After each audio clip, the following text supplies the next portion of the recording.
He finds himself in a strange place where floating islands cover the sky. Curious, he looks down from the edge of the island he is currently on. Suddenly, his eyes lock onto something in the distance. As he squints to get a better view, he spots a human-like silhouette. A powerful voice echoes out, telling the boy to come, and that the man will be waiting for him at the edge of the abyss. As the strange man's eyes glow with an intense light, the boy is jolted awake from his dream. Panting and covered in sweat, the boy Sora realizes he had that same weird dream again. A voice yells from outside his room that they will be late. As he gets out of bed, Sora thinks that he feels as if he knows the man from his dream and the abyss the man mentioned. He wonders if he has been studying too much lately. As Sora brushes his teeth, his muscular dad exits the shower. His father playfully ruffles his hair and asks if he overslept. Sora complains, telling his dad not to treat him like a kid since he is already 15. His dad responds by flexing his muscular body. Annoyed, Sora tells his father that if they did not live in such a tiny apartment, he would not have to see him naked every day. His dad laughs, promising that when he gets rich, he will buy a big house where Sora and his brother Riku can have their own rooms. Sora remarks that his dad has been saying that for 5 years. His dad replies that life became much easier after Riku joined the self-defense force. Sora muses that it has already been 3 years since his brother joined the SDF, and he plans to join as well in the future. He thinks that when he leaves, he will have to say goodbye to his lively home, his joking and unreliable father, and his strict but loving mother. Just as the family sits down for a meal, their entire apartment building begins to shake violently. They wonder if it is an earthquake.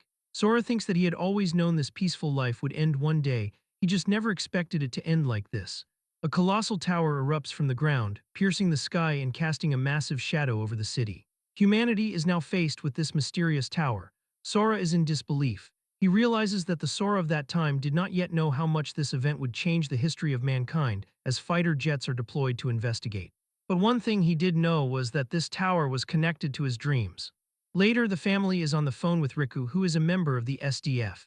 Riku tells them it will be alright, that they just need to follow instructions and he will return home soon. He promises to come back, but his voice is weak and strained. That night is the last time the family is able to contact him. News reports initially said there would be no problems as long as people stayed home. However, it was not long before the broadcast stopped, as more towers began appearing all over the world. A looped radio message begins broadcasting, ordering everyone to evacuate to designated shelters immediately. His mother leaves a letter for Riku, and the family packs their belongings and heads out. Along the way, Sora sees things that hint at a grim reality. Soldiers pass by in vehicles and their faces are etched with despair. Their transports are covered in horrible claw marks, and the stench of decay hangs in the air. Finally, they arrive at a gymnasium serving as a temporary evacuation shelter. The place is packed with silent refugees. It feels as if everyone is simply waiting for their own death. In the midst of this tense silence, one man causes trouble. He grabs a young boy and accuses him of stealing his bread. The boy cries out that he did not, pointing out that everyone was only given one piece and the man probably ate his already. The bully ignores the child and viciously knees him in the stomach. The other refugees turn away, ignoring the situation. The man laughs, snatches the bread, and says that he is not yet full, so it is okay for him to take it. He declares that the boy's bread is now his until this situation is over, and that it is not like the child is going to die from it. The boy begins to cry. Sora's father steps in, placing a hand on the bully's shoulder and asking him why he is doing this. The man tells him to worry about himself, but Sora's dad firmly demands that he return the bread. The bully swings a punch, but Sora's dad effortlessly dodges and lands a swift kick to the bully, knocking him to the floor. Sora's dad hands the bread back to the grateful child. The bully curses at him but is silenced by a single, sharp glare. Clicking his tongue, the man stalks off, promising that he will remember this. Sora calls out to his father, who reassures him not to worry and that he will keep an eye on the guy. Looking at the bully's back, Sora feels a sense of dread. He remembers the man's name, Eiji Kagawa. Eiji was a scumbag who had taken immense pleasure in bullying Sora throughout their school years. Suddenly, a soldier bursts in, delivering an emergency message. He shouts that everyone must exit through the back and get into the trucks immediately. The civilians demand to know why. The soldier states that the information is confidential and that he cannot say. A man in a suit becomes enraged, yelling that they were forced to stay home for 2 days and then evacuated to a place like this, all without any explanation. He angrily asks what they are even paying their taxes for. Just then, loud banging is heard from the main entrance. The soldier's face pales with terror. He yells that the creatures are here and everyone needs to run now. Sora gets a bad feeling and immediately pushes his parents toward the back exit. The soldier tries to hold the door shut, shouting that he cannot stop them for much longer. The doors are violently kicked open. A horde of armored monsters storms in and instantly slaughters the soldier. Their horrific roars drown out the screams of the panicking crowd. Utterly shocked, Sora can only think about what in the world is happening. Sora lags behind as a horde of monsters swarms the shelter. His parents turn, spotting him just as they are about to board a truck. Panic erupts as people scramble to get on the transport trailers. Seeing that the truck is nearly full, Sora yells to his parents that they need to get on first and shoves them aboard. His father grabs his arm, not wanting to leave him behind. Other people in the truck shout that it is already full and that if he is going to mess around, he needs to get off. Realizing they are about to kick his parents off, Sora quickly tells them that he will get on a different truck and runs off. He finds the next truck is already full, as is the one after that. Finally, at the very end of the line, he sees one with space, but someone else jumps on just before he can. As he desperately tries to climb up, a hand is offered to help him. Sora gratefully thanks the person, only to hear a sinister laugh. To his horror, he sees that it is Ig. Sora wonders why, of all people, it had to be him. Ig tells him that he is glad he came on his own. With a cruel grin, Ig throws Sora from the truck, taunting that he should die in his dad's place and calling him trash. As Sora falls to the ground, he thinks it is all over. Panicked civilians trample him and he cries out that he does not want to die yet. Curling into a fetal position, he begs for someone to help him. Suddenly, he sees the silhouette of a person standing over him. It is the man from his dreams. The man's eyes glow as he tells Sora once more that he will be waiting for him at the edge of the abyss. Sora's eyes snap open to an unfamiliar, desolate landscape. He wonders if he was just dreaming and where he is. Without warning, a weapon swings down, landing just inches from his head. He looks up in terror to see the goblin that just tried to kill him. He scrambles to his feet, wondering where his parents are and why he is alone. He fears that he has died and gone to hell. The goblin hurls its axe, grazing Sora's cheek. Sora panics, seeing some debris on the ground, and he desperately runs, asking why the monster will not stop chasing him. He realizes that he has to fight. As the goblin charges, Sora runs toward the rocks, trying to collect his thoughts. He thinks about the tower, Ig, and the mysterious old man. A surge of rage overwhelms him, and he grabs a rock, screaming as he charges at the goblin. The fight is a blur, but somehow he emerges victorious, standing over the defeated creature. He marvels at how it looks like something out of a video game and notices black text on its chest.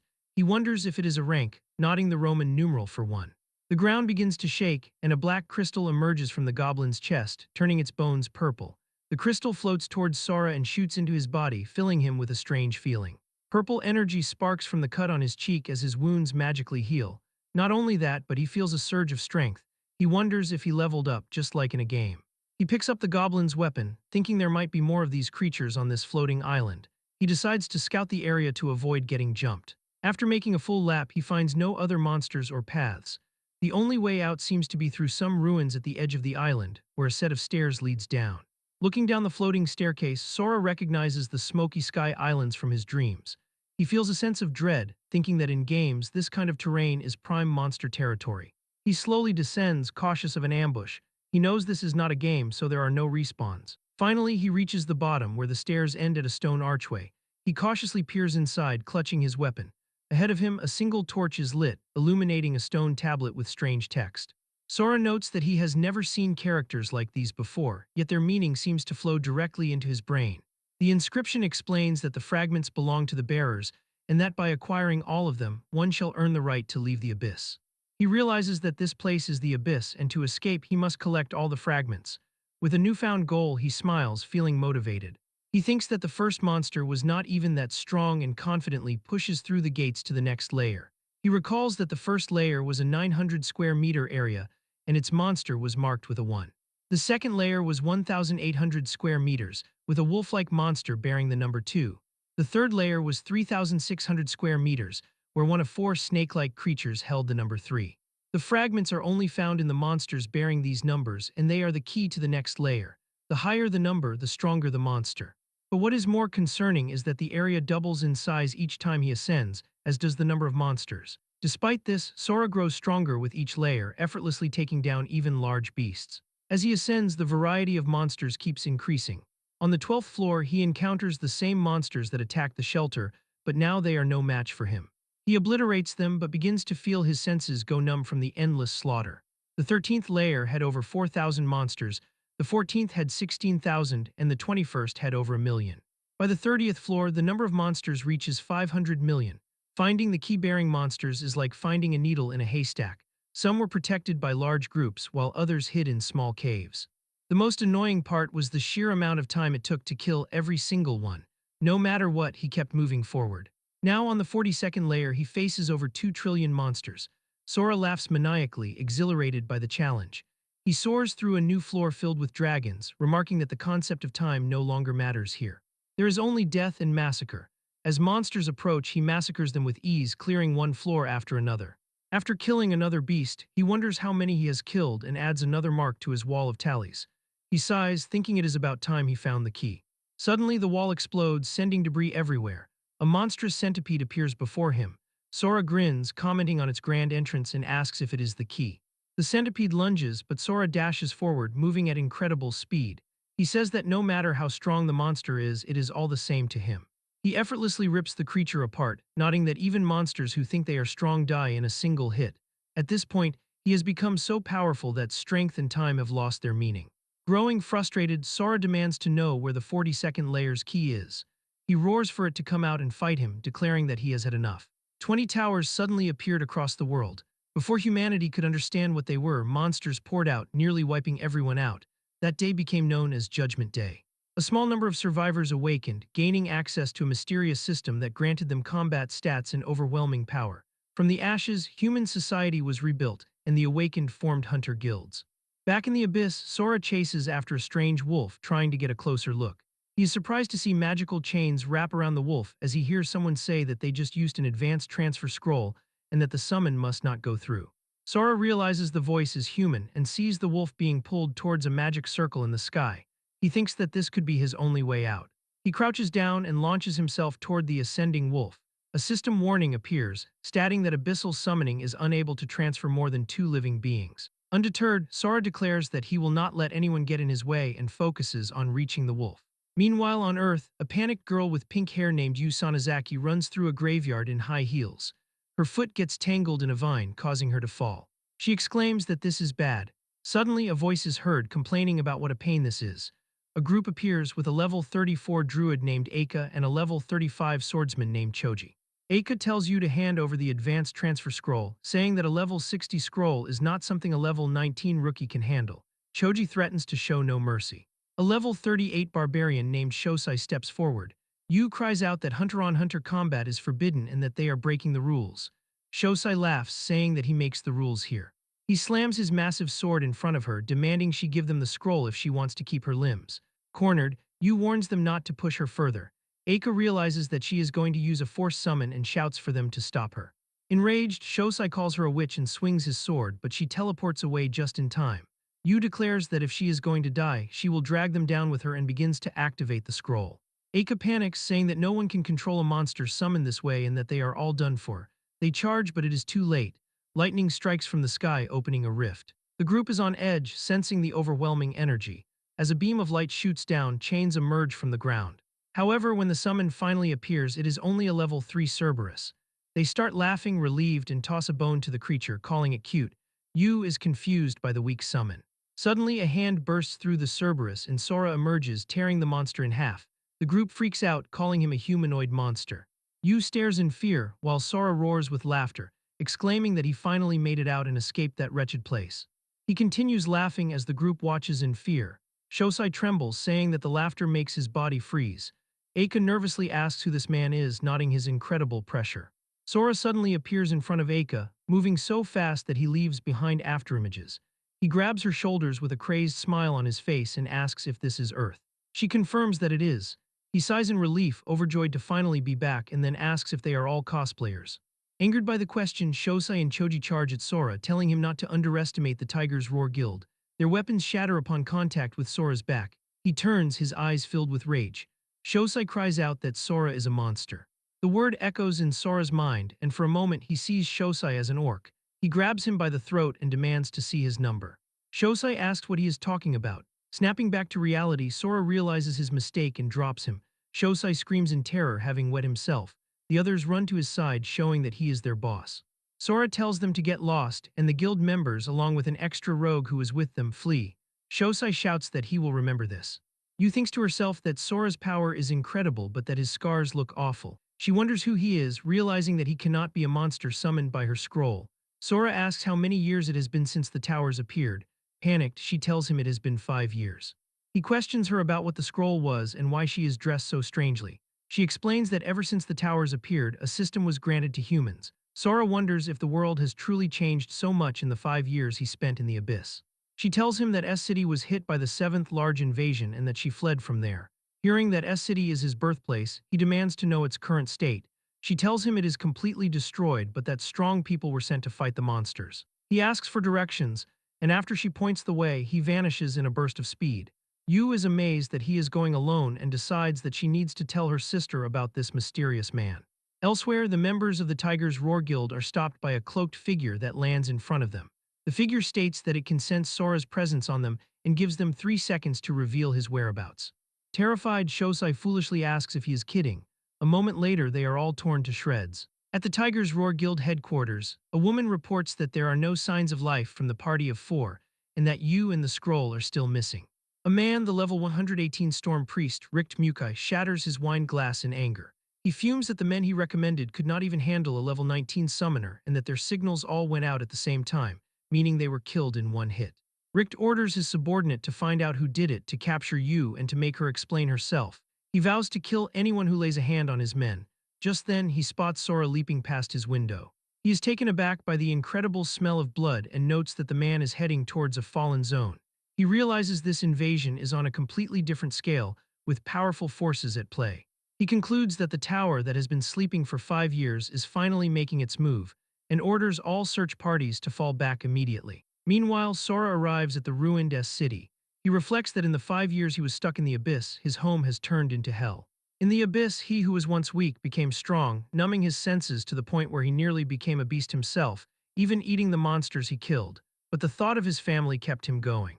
The monsters he once feared are now nothing more than small fry, and he desperately hopes that his family is safe. He notes that S-City used to buzz with life, but now it is a wasteland. Every building is shredded as if struck by a massive earthquake, yet strangely they are all still standing. He finds no trace of monsters or any signs of death. He remembers that after the evacuation no one was supposed to be here. As he approaches his old home, the door handle comes off in his hand, a testament to his newfound strength. He enters knowing it will be empty but drawn by the happy memories the place holds. On a table he finds a letter. It is from his father. The letter says that even though everyone else thinks Sora is dead, his parents refuse to believe it. They came back to set up his old room just as it was, certain that he would return. Tears stream down Sora's face as he realizes they risked their lives for him. They even laid out his favorite clothes in sizes small to large so that he would have something to wear when he returned. A map to Shelter 6 is in the drawer. They made him promise to find them and signed the letter with a message of love from his mom and dad. Overwhelmed with emotion, he clutches a family photo to his chest, wondering how strong he has become. He cuts his hair, thinking that if he is strong enough to end this apocalypse, he can reclaim the days he lost. With new resolve, he follows the map to Shelter 6. Seeing the wrecked roads, he decides that blazing his own trail will be faster. As he soars through the air, a flying monster attacks him, but he tears it apart with ease. He continues his journey, effortlessly clearing the skis of monsters. Nearby, 2 guards on duty are startled by a loud noise. One dismisses it as the other being drunk, but then something streaks past them. One of the guards manages to capture an image on his camera, revealing Sora flying through the air. Their attention is then drawn to a woman's voice, pleading for people not to come any closer and explaining that she was only looking for food. A group of men surrounds her, remarking that it has been a while since they have seen a woman. One drools, telling her they are good guys who will take good care of her. She begs them to stop as they close in, one telling her not to be scared because he will be gentle. He says it would be a shame not to enjoy a body like hers and reaches for her. Sora appears, calling them trash. They threaten him for interfering and charge. With sheer wind pressure, Sora sends them flying. He dodges a sword attack with minimal effort, grabbing the man's arm and kneeing him in the face. The molester demands to know who he is and proudly declares that he is part of the Tiger's Roar Guild. Sora recognizes the man as Ig. Sora coldly asks if Ig has forgotten the face of the boy he killed. Terrified, Ig realizes who he is and crawls away, stuttering that it is impossible. As Sora unleashes his immense pressure, Ig pleads for him to stay back. Sora laughs and grabs him by the throat, telling Ig that it is true. He says that he crawled his way up from the pits of hell because of him, and now it is Ig's turn to go there. Sora digs his fingers into Ig's throat, vowing to tear away every shred of his dignity. He declares that this is his power now. Voices in his head whisper to him, telling him to kill Ig, that he is the strongest, and that he should bend everything to his will. Sora declares that all Ig has ever done is torment him. He remembers the humiliation and helplessness and that today he will return all of it. Flashing back, he recalls asking IG why he bullied him, and IG's cruel reply that crushing his dignity felt so damn good. Snapping out of his rage, Sora drops IG. He realizes that he cannot become the same as him, but that if scum like IG are allowed to live, more people will suffer. Sora tells IG that since he tried and failed to kill him, he will not kill him in return, but he cannot let him walk away either. IG nervously asks what he is planning to do. Sora states the punishment. For the 2 years IG made his life a living hell, he gets 1 punch. For terrorizing the weak, another punch. For trying to kill him, 2 punches. He says that if IG takes all 4 blows, they will be even. IG begs for forgiveness, pleading that a punch from Sora now would surely kill him. Sora grabs him, tells him not to worry, and then lands a gentle punch to his face. He follows up with a second, then a third. He tells IG to get up for the last punch, but IG, beaten and bloodied, just begs to be killed. Sora, however, kicks him in the head, saying that he has decided to do a little more. He amputates all 4 of IG's limbs and makes him completely blind. That, he thinks, looks about right. He tells IG's cronies to take him to a hospital and never show their faces in front of him again. Then he leaps off, thinking that the cleanup is done and it is time to head home. Meanwhile, at the S-City buffer zone, guards on wall watch duty are talking. One is relieved that they do not have to fight monsters out here, but another tells him not to be a wimp. Their level 31 commander, First Lieutenant Tanji, warns them to stay sharp. Private Shoki, a level 22 warrior, reassures everyone that monsters rarely appear here, just as a monster appears and kills him. A level 45 shell-type monster called the Child of Kraken has appeared. The soldiers fire at it, but their bullets deflect off its hard shell. They realize their weapons are useless due to the level difference. The monster attacks and Tanji orders everyone to spread out. The first soldier is sliced in half. His friend, enraged, grabs explosives and charges at the monster, vowing to take it down. Under covering fire, the soldier reaches the creature.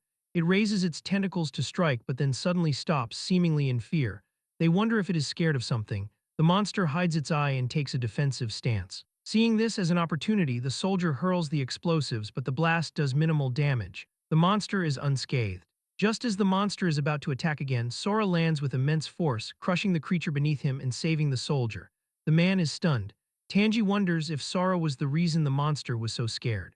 Tanji is amazed, thinking that the stranger killed a monster that survived an explosion in a single hit. He muses that there are not many with such S-rank destructive power, and he has never seen this person before. He decides that he must find out who he is. Tanji activates his advanced inspect skill, which allows him to see detailed information about a target.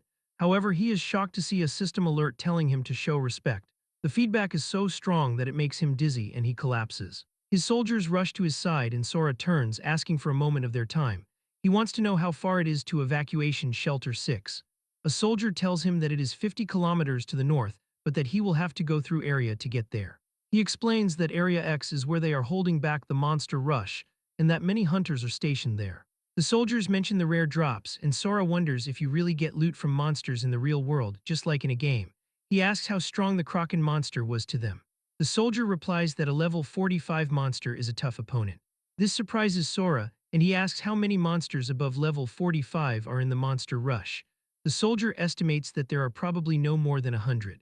Sora says he understands and that he will be on his way. The soldier stops him and makes an unreasonable request, asking him to please go to area. He says that a strong hunter like Sora could save many lives there. Sora asks if the shortest route to Shelter 6 is through area. The soldier confirms this, and Sora agrees, saying that as he passes through, he will defeat any monsters unfortunate enough to come across him. Later, in a military tent, Tanji wakes up. His men are relieved and tell him he was out for about 10 minutes thanks to a recovery item. He asks about the man who saved them and is told that he went north. It dawns on him that Sora is heading for Area X, returning to evacuation shelter 6.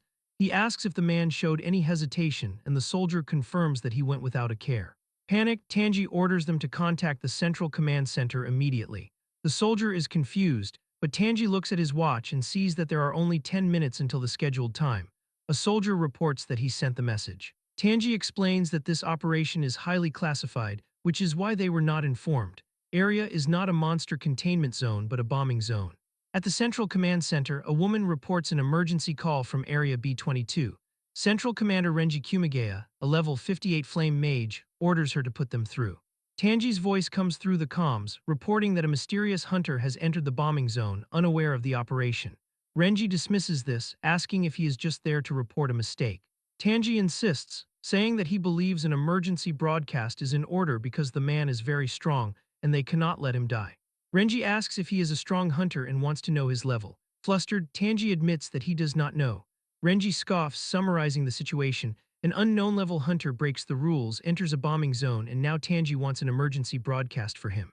The woman next to him chimes in, saying that the hunter will probably be dead before the message even goes out.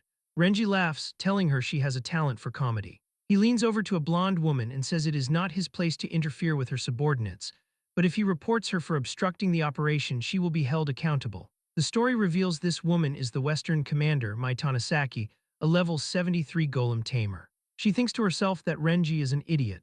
She realizes that Tanji, whom she has trained so carefully, is risking a lot to save a stranger, so the man must be incredibly powerful. She addresses Tanji and says she trusts he will not interfere, but if he cannot give her a convincing reason for his request, she will personally put him on military tribunal. She adds that this should be satisfactory for Renji as well. Renji clicks his tongue and tells Tanji to give them a reason they can accept. Tanji explains that the mysterious hunter slew a level 45 baby kraken in a single hit. Mai is shocked, realizing he must be more powerful than an A-rank hunter, and wonders if he is an S-rank from the military. Renji dismisses this, stating that all S-rank personnel are on missions. Mai then asks Tanji why he does not know the hunter's level since his inspect skill should work. Tanji embarrassingly admits that after using his skill, he lost consciousness due to information overload. This shocks Mai, as it means the hunter is at least level 100. Renji taps his finger, acknowledging the man's rare strength but maintaining that it is not enough to stop the operation. The Eastern commander, a level 44 rock mage named Nobuo Yuasa, agrees, saying they cannot abandon their responsibilities for uncertain reasons. He explains that thousands of troops are involved in this operation. The original plan was to bomb the area and have the soldiers in the garrison zone take out the scattered survivors. An emergency broadcast would attract all the monsters to one place, causing the area to fall instantly and resulting in tens of thousands of soldier deaths. Saving one life at the cost of so many is a risk they cannot take. He apologizes. With a heavy heart, Mai rejects Tanji's request and declares the decision final. The call ends and Tanji is crushed. His men try to comfort him, but he can only sigh about the bigger picture. One of his soldiers, Shoki, the one Sora saved, silently takes the keys from his belt. When Tanji asks what he is doing, Shoki runs to a jeep. Tanji shouts at him to come back, but Shoki yells that there is still time and speeds off towards the bombing zone. His men ask if they should bring him back, but Tanji says it is fine, that Shoki has made his decision. As Shoki races against time, the narrator reveals that what he did not know was that the man he was trying to save would become the hope for all of mankind. Shoki curses having lost Sora's trail. He wonders where the man could have gone as he is taking the fastest path. If he still cannot find him, it means Sora is moving faster than his vehicle. As he approaches Area X, he considers using the loudspeaker to alert Sora, but he knows it will also attract monsters. With less than 2 minutes remaining, he makes a decision. After taking a deep breath and telling himself he is a disgrace, he grabs the speaker and yells that he is the soldier Sora helped earlier and that the area is about to be bombed. He shouts for Sora to evacuate immediately, repeating the warning over and over. Sora, who has just finished a fight, hears him. This explains the lack of hunters in the area. He knows the monsters themselves are not a threat, but he is unsure if he can survive the blast's heat. He decides it is best to avoid pointless risks, but he realizes that the soldier risked his life to warn him and he cannot let him die. With only 30 seconds left, Shoki wonders if Sora heard him. Suddenly, dragons swoop down and land in front of his jeep, attracted by the noise. He slams on the gas, trying to escape, but then remembers that Sora is still out there. Just then, a monster corpse lands in front of his vehicle, blocking his path. Sora taps on his window and Shoki is relieved to see he is alive. As Sora asks what he meant about the bombing, the timer hits 0. The operation begins. Jets fly overhead, dropping a barrage of missiles. As the area is bombarded, a monster is shown with a protective shield. Sora stomps the ground, raising an earth wall to deflect the debris flying toward them. At the command center, a woman reports to Renji that the bombing is complete. He orders the use of drones to assess the damage. She reports that there are no signs of life and that all the monsters are still in the bombing zone, completely unscathed at the center. Renji and Mai are stunned. Mai asks about the drone feed. As the video is pulled up, they see monsters protected by shields. More shockingly, a robed person is standing among them. This person and the monsters begin destroying the drones one by one. Communication is lost. Mai is taken aback. They were told this wave would be different, and now the monsters seem to know they are being watched. Nobuo panics, ordering the evacuation of the garrison area. Mai agrees and issues an order to hold the walls, but the operator reports that the monsters are not heading for the walls. Confused, they ask where they are going. She tells them that they are heading to Area B-22, the same place the mysterious hunter went. Mai immediately orders all remaining drones to B-22 to find out what stopped the monster's advance.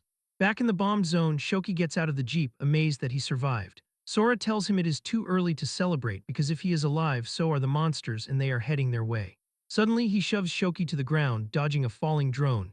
Shoki is shocked, saying that this has never happened before. Sora tells him to save his astonishment for later as they are now surrounded. They will have to make a run for it.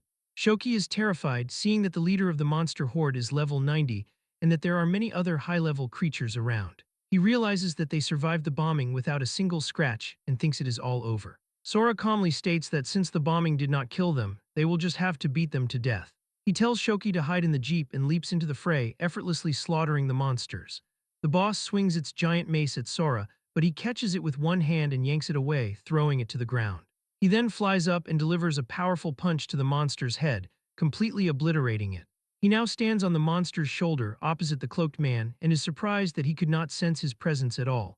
The cloaked man smirks, saying that he has finally found him. His tentacles reach out and begin to heal the headless monster.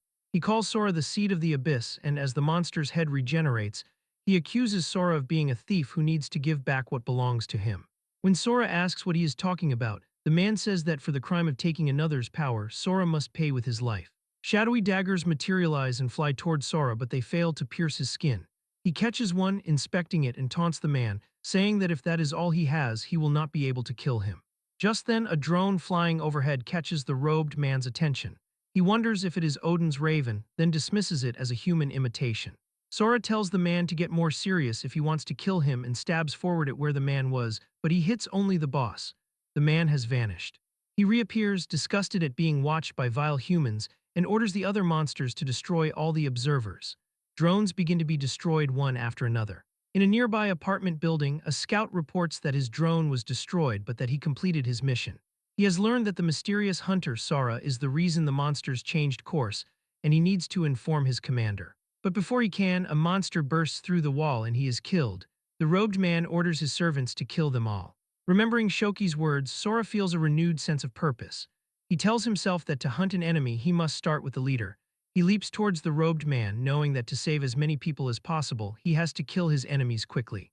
The boss sees an opening and attacks, but Sora dodges, noting that fusing with the robed man has increased the monster's power. The robed man emerges from the shadows, and as Sora gets a better look, he is shocked to see that the man looks exactly like him. The man summons a shadowy sword, and Sora senses its immense, dangerous energy. He calls Sora the Seed of the Abyss and declares that he will kill him as it is his destiny. As the man thrusts his sword forward, Sora punches his arm, causing him to drop the weapon. He grabs the sword and swings it, but the attack is nullified. He is baffled, wondering if it was just his imagination. The energy surge is almost exactly like the power he felt back in the abyss. The robed man asks if stealing weapons is all Sora is capable of. With a swing of his hand, the sword in Sora's grasp disappears. Sora realizes that this is the power of the abyss and that this fight will drag on. He decides he needs to get Shoki to safety first. He asks the soldier if he is okay with heights, and as Shoki confirms, Sora lifts the jeep into the air. The robed man calls him a fool, saying that he should not take the power of the abyss lightly. He declares that the strong do not exist to protect the weak, but to become the strongest, as he forms a giant sphere of dark energy in the sky. He yells for Sora to die alongside the weak human. Sora notes how fast the attack is and realizes he cannot outrun it. Instead, he leaps toward it and punches through, but he feels no impact. He spots a smaller, purer orb within the energy and realizes that is the real core. He then hears Shoki screaming and sees that the dark energy is toying with the jeep. He tells Shoki to get out, but the soldier is paralyzed with fear. The robed man tells Shoki not to be afraid and calls him a pitiful lamb. Sora watches in horror as spikes of dark energy pierce the jeep. He rushes over only to find Shoki dead. The robed man asks if Sora is angry now, using necromancy to make Shoki's corpse smile and laugh. He tells Sora that this is the fate of the Seed of the Abyss, which is to watch everyone he cares about die. Enraged, Sora asks if he gets off on trampling other people's dignity. The robed man laughs and unleashes an obsidian storm attack. Sora stands his ground, letting the projectiles cut him, and tells the man that scum like him make him sick. He unleashes a powerful punch, shattering the spikes and reaching for Shoki's body. The reanimated corpse with glowing red eyes starts to attack Sora. Filled with sorrow, Sora apologizes to the soldier for getting him involved and places him back in the car. He then lunges at the robed man, but his attack is nullified. The man taunts him, saying that a rookie who cannot handle the power of the abyss cannot hope to defeat him. As he speaks, Sora lands a punch to his face, sending him flying. The monster boss moves to protect him as the man exclaims that it is impossible that Sora actually hurt him. Sora replies that people grow and calls the man an idiot. The man realizes that Sora has learned to control the power of the abyss just by seeing him use it. He searches for Sora, who appears behind him. He jumps away, putting distance between them, and says that Sora is tougher than he thought. Sora retorts that the man might escape, but his boss will not. He then swings his arm down, slicing the giant monster in half. As the boss monster begins to heal with the power of the abyss, Sora realizes he needs to aim for its core. He grabs the dark energy with his bare hands and begins to tear it apart, yelling for it to be crushed. The monster's core is damaged, and as Sora descends, sunlight shines down, causing the creature to disintegrate into ash. The boss has been defeated. Sora glares at the robed man and tells him that he is next. The robed man vows that he will remember this and unleashes a skill called Shadow Unity. Nearby monsters are brought under his control and they surround Sora. Sora looks for an opportunity to attack the man, but his immense power keeps him at bay. Suddenly, the pressure vanishes and the man is gone. Sora is surprised that he used such a powerful technique just to escape, and he is annoyed that his clothes have been ruined. He is relieved, however, that his parents' picture is still intact. He walks over to Shoki's body, thinking that the soldier probably had a family waiting for him too. He takes the dog tags and buries him, vowing to take at least this much back with him. He knows this will not be his last encounter with the robed man, and the thought of his threat against his family enrages him.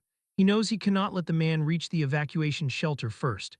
With that, he dashes off, moving so fast that he breaks the sound barrier. Back at the bombing site, a drone remains intact. It hovers into the air, and Mai orders her team to investigate the area thoroughly. A soldier reports that the monsters are all dead, and she replies that she already knows. She tells him to check the drone data. The footage shows clear signs of a massive battle, and she realizes that the strong hunter not only survived the bombing, but also wiped out the entire monster rush. A soldier calls her over, saying that the drone's SD card is in good condition. She eagerly looks at the visualized data. Meanwhile, a soldier stumbles upon the loot dropped by the boss, a special energy potion and a rank weapon and a mysterious unidentifiable cube. Another soldier sees him and accuses him of hiding the items, reminding him that taking loot for himself is a crime. He demands the items. The first soldier asks how they are supposed to divide them. The other says he only wants the cube. Knowing that a box like this likely contains a legendary item, the soldier refuses, but his comrade grabs his shoulder, telling him that he has no choice. The first soldier reluctantly hands over the cube, and the other man walks away, laughing that he has finally obtained a golem relic. At Evacuation Shelter 6, Sora lands on a rooftop and observes the scene. Guards are on duty and people are walking around, seemingly untouched by the chaos. As he walks through the crowd, everyone turns to stare. Sora thinks that he cannot sense the robed man's presence, or anyone strong for that matter. He knows that without a powerful defender, this place will soon be destroyed. He then notices a blindfolded man. The man remarks on the dense bloodlust emanating from Sora and concludes that Sora must be from the outside. When Sora confirms this, the man expresses his relief, saying he only wants to buy information about the outside world. Sora agrees to help if he can, but first, he asks why a monk is addressing him with such a formal title. The man laughs, admitting that the outfit and the act are just hobbies. When Sora questions if he is really blind, the man explains that he recently contracted an eye disease. However, Sora can sense a terrifying light from behind the blindfold and realizes that this man is concealing his power. He asks the monk what he wants to know. The man says he wants to know what is happening outside. Sora tells him that soldiers are gearing up for battle at the walls and that he heard explosions from the southwest. He laughingly explains that he was on an errand when the blast scared him so much that he dropped his letter and had to use his shirt as a map. The monk pretends to believe him, and Sora thinks to himself that this man must also be hiding his power. He takes the money the man offers. The man tells him he has been a huge help. Sora watches the man walk away in a vague direction and wonders how many other strong fighters are in the shelter. He decides not to make a scene and notes how freely a suspicious person like himself can wander around. He muses that perhaps everyone's guard is down because they are all facing the same enemy. With the money he received, he buys new clothes and vows to find his parents. He starts by showing his family's photo to people. The first woman he approaches reacts as if she has seen a ghost and quickly walks away, saying she does not know them. A nearby tough guy confronts Sora for hitting on people in the middle of the night. Sora shows him the photo and the man reacts with surprise, asking why Sora has a picture of them. He wants to know Sora's relationship with them, and when Sora reveals he is their son, the man is incredulous. He asks if Sora is trying to make fun of him. Suddenly, a speeding car swerves towards them and collides with Sora, but he stands unmoved. Terrified, the tough guy changes his tune and quickly gives Sora directions to his parents' home. After thanking him, Sora leaves. The man tells Sora to take care before running off in a panic to gather his people. Sora is concerned that a thug knows where his family lives. He remembers how kind and trusting his parents were and knows that people like them are often taken advantage of. But he tells himself that it is okay because he is here now. He arrives at a grand-looking house and wonders if his parents really live there. He knocks and hears his father's voice. When the door opens, he sees his dad in a butler outfit, who asks who he is. Confused, his father asks who Sora is. Sora says his name is Sora, but his dad is still in disbelief. As Sora and his father sit in silence, his mother enters with drinks and apologizes for the wait. She asks if they have not spoken yet, and his father replies that he can hardly believe this is the same Sora they knew. He suggests a private exchange of secrets, and Sora asks what he means. His father says that he does not want to expose himself in front of his wife, but that he needs answers, and if Sora is hiding something, he will deal with him. Up in the rafters, a henchman receives an order. Sora notices him and realizes his father is still wary. His dad asks if he is ready, and Sora warns the henchman to take care, because he is about to hear things he should not. Sora reveals that his father took cooking classes every weekend with the homemaker support group. His dad is shocked, and the henchman is stunned. Sora adds that his dad also snuck off to ballet classes every week, leaving the henchman even more dumbfounded. His father glares at the henchman, who starts to feel very nervous. His father clears his throat, saying that is all true but that anyone could figure that out. So Sora offers to tell him something about their family, warning him not to say he was not forewarned. His father, sweating, tells him to go ahead. Sora points to a Japanese sword on display and declares it a replica. The henchman is confused and his dad demands proof. Sora walks over and explains that the hilt has his brother's bite marks. The henchman recounts the story he knew, of the family head biting down on the blade to kill 38 people, but Sora demonstrates that the blade retracts. His father, now exposed, calls Sora an idiot and hugs him tightly, overcome with emotion. He cries, saying they thought he was dead and that they searched everywhere for him. He explains that he became a boss in the underworld while looking for information about Sora. As he is bawling, Sora asks him to get the henchman off the roof. The henchman is amazed, having never seen the honor-bound family head in such a state. He decides he needs to leave, but Sora grabs him by the leg and says his father wants to talk. Now sitting at the table, his father tells the henchman, named Akiai, that he has the loosest tongue of all the guards. They both warn him that if this gets out, it will be on him. Akiai promises to keep silent, realizing they are definitely father and son. His mother calmly tells them not to threaten him, but also warns him not to say a word. His father sighs in relief, glad that Sora did not mention his snoring or farting. His wife chastises him for bringing it up himself. Sora smiles, thinking it feels like he has truly come home. A knock at the door interrupts the moment. The tough guy from earlier bursts in, yelling for his boss and warning him that a white-haired kid is looking for him. Sora is already sitting at the table when the thug bursts in, sees him, and freaks out. The thug stammers that they have a lot of people and accuses Sora of being from the rival Tiger's Roar Guild, come to harm his boss. Sora, with an intimidating glare, calmly grabs his own knee to steady his shaking, and then asks his dad to introduce him to his men. His father announces that this is his son, Sora, who has been missing for 5 years. When it comes to Sora's level, he hesitates, admitting that he does not know. Sora coolly explains that he does not have the system. The men are shocked, wondering how he could have survived 5 years in the Fallen Zones without it. The tough guy, who the others call Broccoli Head, scoffs, saying that without the system, you cannot get past level 10. Another mutters that Sora must just be a beginner. Broccoli Head nervously laughs and tries to backtrack, but then remembers that the car hitting Sora had no effect. Sora challenges Broccoli Head to try seeing his level with the system. Broccoli Head, confused, agrees. He explains that you can see a monster's level with the system, but that you need the rare inspect skill to see another player's level. He mentions that the boss has it, and Sora tells his father to take a look. As everyone gathers around, his father activates the skill. Sora asks his mother if she wants to look, but she says that she just wants to be by his side and already knows anyway. His dad is shocked. No matter how many times he tries, he cannot see any information about Sora. He explains that there are 2 possibilities. Either Sora truly has no system, or his level is too high for him to see. Since he can see Sora's name and he knows Sora could not have survived for 5 years as a beginner, his level must be beyond perception. He asks his son what he was doing all this time. His mother interjects, saying that they should just be happy he is back. She tells Sora that he is a strong child and must have gone through a lot. Touched, Sora tears up, remembering his years in the abyss, and comforts her. As his father leads his men out to give the family privacy, one of them asks where Gyro and the others are. Sora asks his mother about his brother, Riku. She reassures him that he is fine, serving in the military. She offers to call him and explains that he has been fighting on the front lines as if trying to avenge Sora. Sora then asks about her position here. She explains that she is a cleric, a healer with support and even prophetic abilities. He asks if she can see what is wrong with him, but she says she cannot see skills. When he asks how she knew he would come back, she reminds him of her prophecies. Later, there is a knock at the gate. A man opens the door to find another man with an on his forehead, who is revealed to be the vice chief. The door opens and Sora's dad welcomes Jiro Iwashima, the vice president of the United Guilds. Noticing his long face, Sora's father asks what is wrong as he had someone looking into the situation.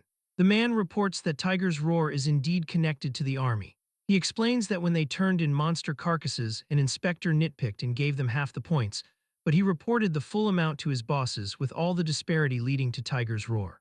Sora's father realizes there is more to this, but he knows they cannot afford to be trampled as it would affect the town's future. He tells Gyro to rest and that he will handle Tiger's Roar later, determined to show them that the United Guilds are not to be trifled with. Overhearing this with his enhanced senses, Sora realizes that things are more serious than he thought. He is worried about his father negotiating with them. He opens the door and tells his dad he is coming with them. The thug, Broccoli Head, wonders if Sora is really getting involved, thinking it might be a chance to see his true power. Gyro asks who Sora is and his dad introduces him as his long-lost son.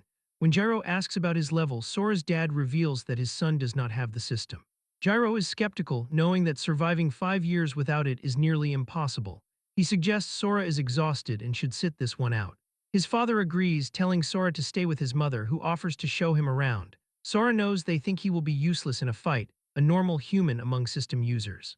Realizing he does not fully understand the shelter's situation, he decides it is best to hide his powers for now and agrees to stay. As the group leaves, his mother reassures him and says his dad is just worried. She tells him that her prophetic visions say he will be safe. Sora playfully protests, saying he is not a kid anymore, but he is concerned. He asks his mother about the shelter and their conflict with Tiger's Roar. She explains that after Judgment Day, his father, an awakened, founded the United Guilds to manage the shelters in hopes of finding Sora. Their guild handles order and supplies while the military deals with tower raids. Several months ago, a branch of Tiger's Roar, a large guild from another shelter, set up shop here, and they have been in conflict ever since. Sora asks why the military does not intervene. She explains that the military is overwhelmed and relies on Tiger's Roar, which was founded to clear towers. Their strength is so great that the military cannot ignore them, especially since they have Esra, who are awakened chosen by the tower deities. She describes the deities as lords of the towers with godlike power, who bestow divine abilities upon those who pass their trials. Tiger's Roar has the most Esra and has been absorbing smaller guilds. His father's guild, though loved by the locals, has never cleared a single tower and has no Esra, leaving them in a bad position. Sora wonders why his family's guild acts like a Yakuza group if they are so beloved. She chuckles, saying it is just her personal preference. She encourages him to take a bath and offers to wash his back. He politely declines. She leaves, and as soon as she is gone, Sora, still worried about his father, leaps out of the window to follow him. His mother watches him go and remarks on how children can be such a handful. We get a proper introduction to Sora's father, whose name is Sakuya. He and his men from the Union Guild are heading straight for the Tiger's Roar Guild headquarters. Meanwhile, Sora watches from a high rooftop and notices the city is completely dark except for the central area. He thinks this is a good thing, as it makes his target easier to find. He spots his objective, but a sudden wave of dizziness washes over him. He wonders what is happening. Sora thinks about how he has never even caught a cold since the abyss fragments strengthened him. Suddenly, an ethereal voice echoes in his mind, declaring that it will not let him run away. Sora looks around, unable to pinpoint the source of the voice. He questions if the enemy is hiding his presence because he cannot sense him at all. This confirms that his foe was indeed in Shelter 6. As another wave of dizziness hits, the voice taunts Sora, revealing that his soul has been marked. Sora spins around and throws a punch right where the voice seems to originate, but his fist passes through a mere illusion of a grinning man. As the illusion cackles and repeats its threats, Sora realizes this must be the soul marking the voice mentioned. Suddenly, spotlights hit the roof. Guards shout at Sora, asking what he is doing up there so late at night. Sora curses himself for shouting aloud and getting noticed. He quickly dashes away, realizing the illusion vanished the moment the light hit him. He lands on another rooftop, and just as he suspected, the illusion returns in the darkness. Sora understands that light might be the key and decides to test his theory. He makes his way down to a street, deliberately standing under a lamppost. Sora finally gets it. If he stays in the dark for 7 seconds, the soul marking activates and he gets intensely dizzy. If he loses his composure, the phantom's dialogue changes. As the ghostly figure appears beside him, a passing woman stares at Sora. She thinks he must be a Chunibyo, some kid who acts like an anime character. Sora realizes only he can see this menacing face. He notes that when he walks into the light, a screeching noise rings in his head, and after a moment the marking and the illusion disappear. Sora finally understands. The constant sunlight and the lights in his house are the reason he never experienced this before. He concludes this must be how the enemy can track his location.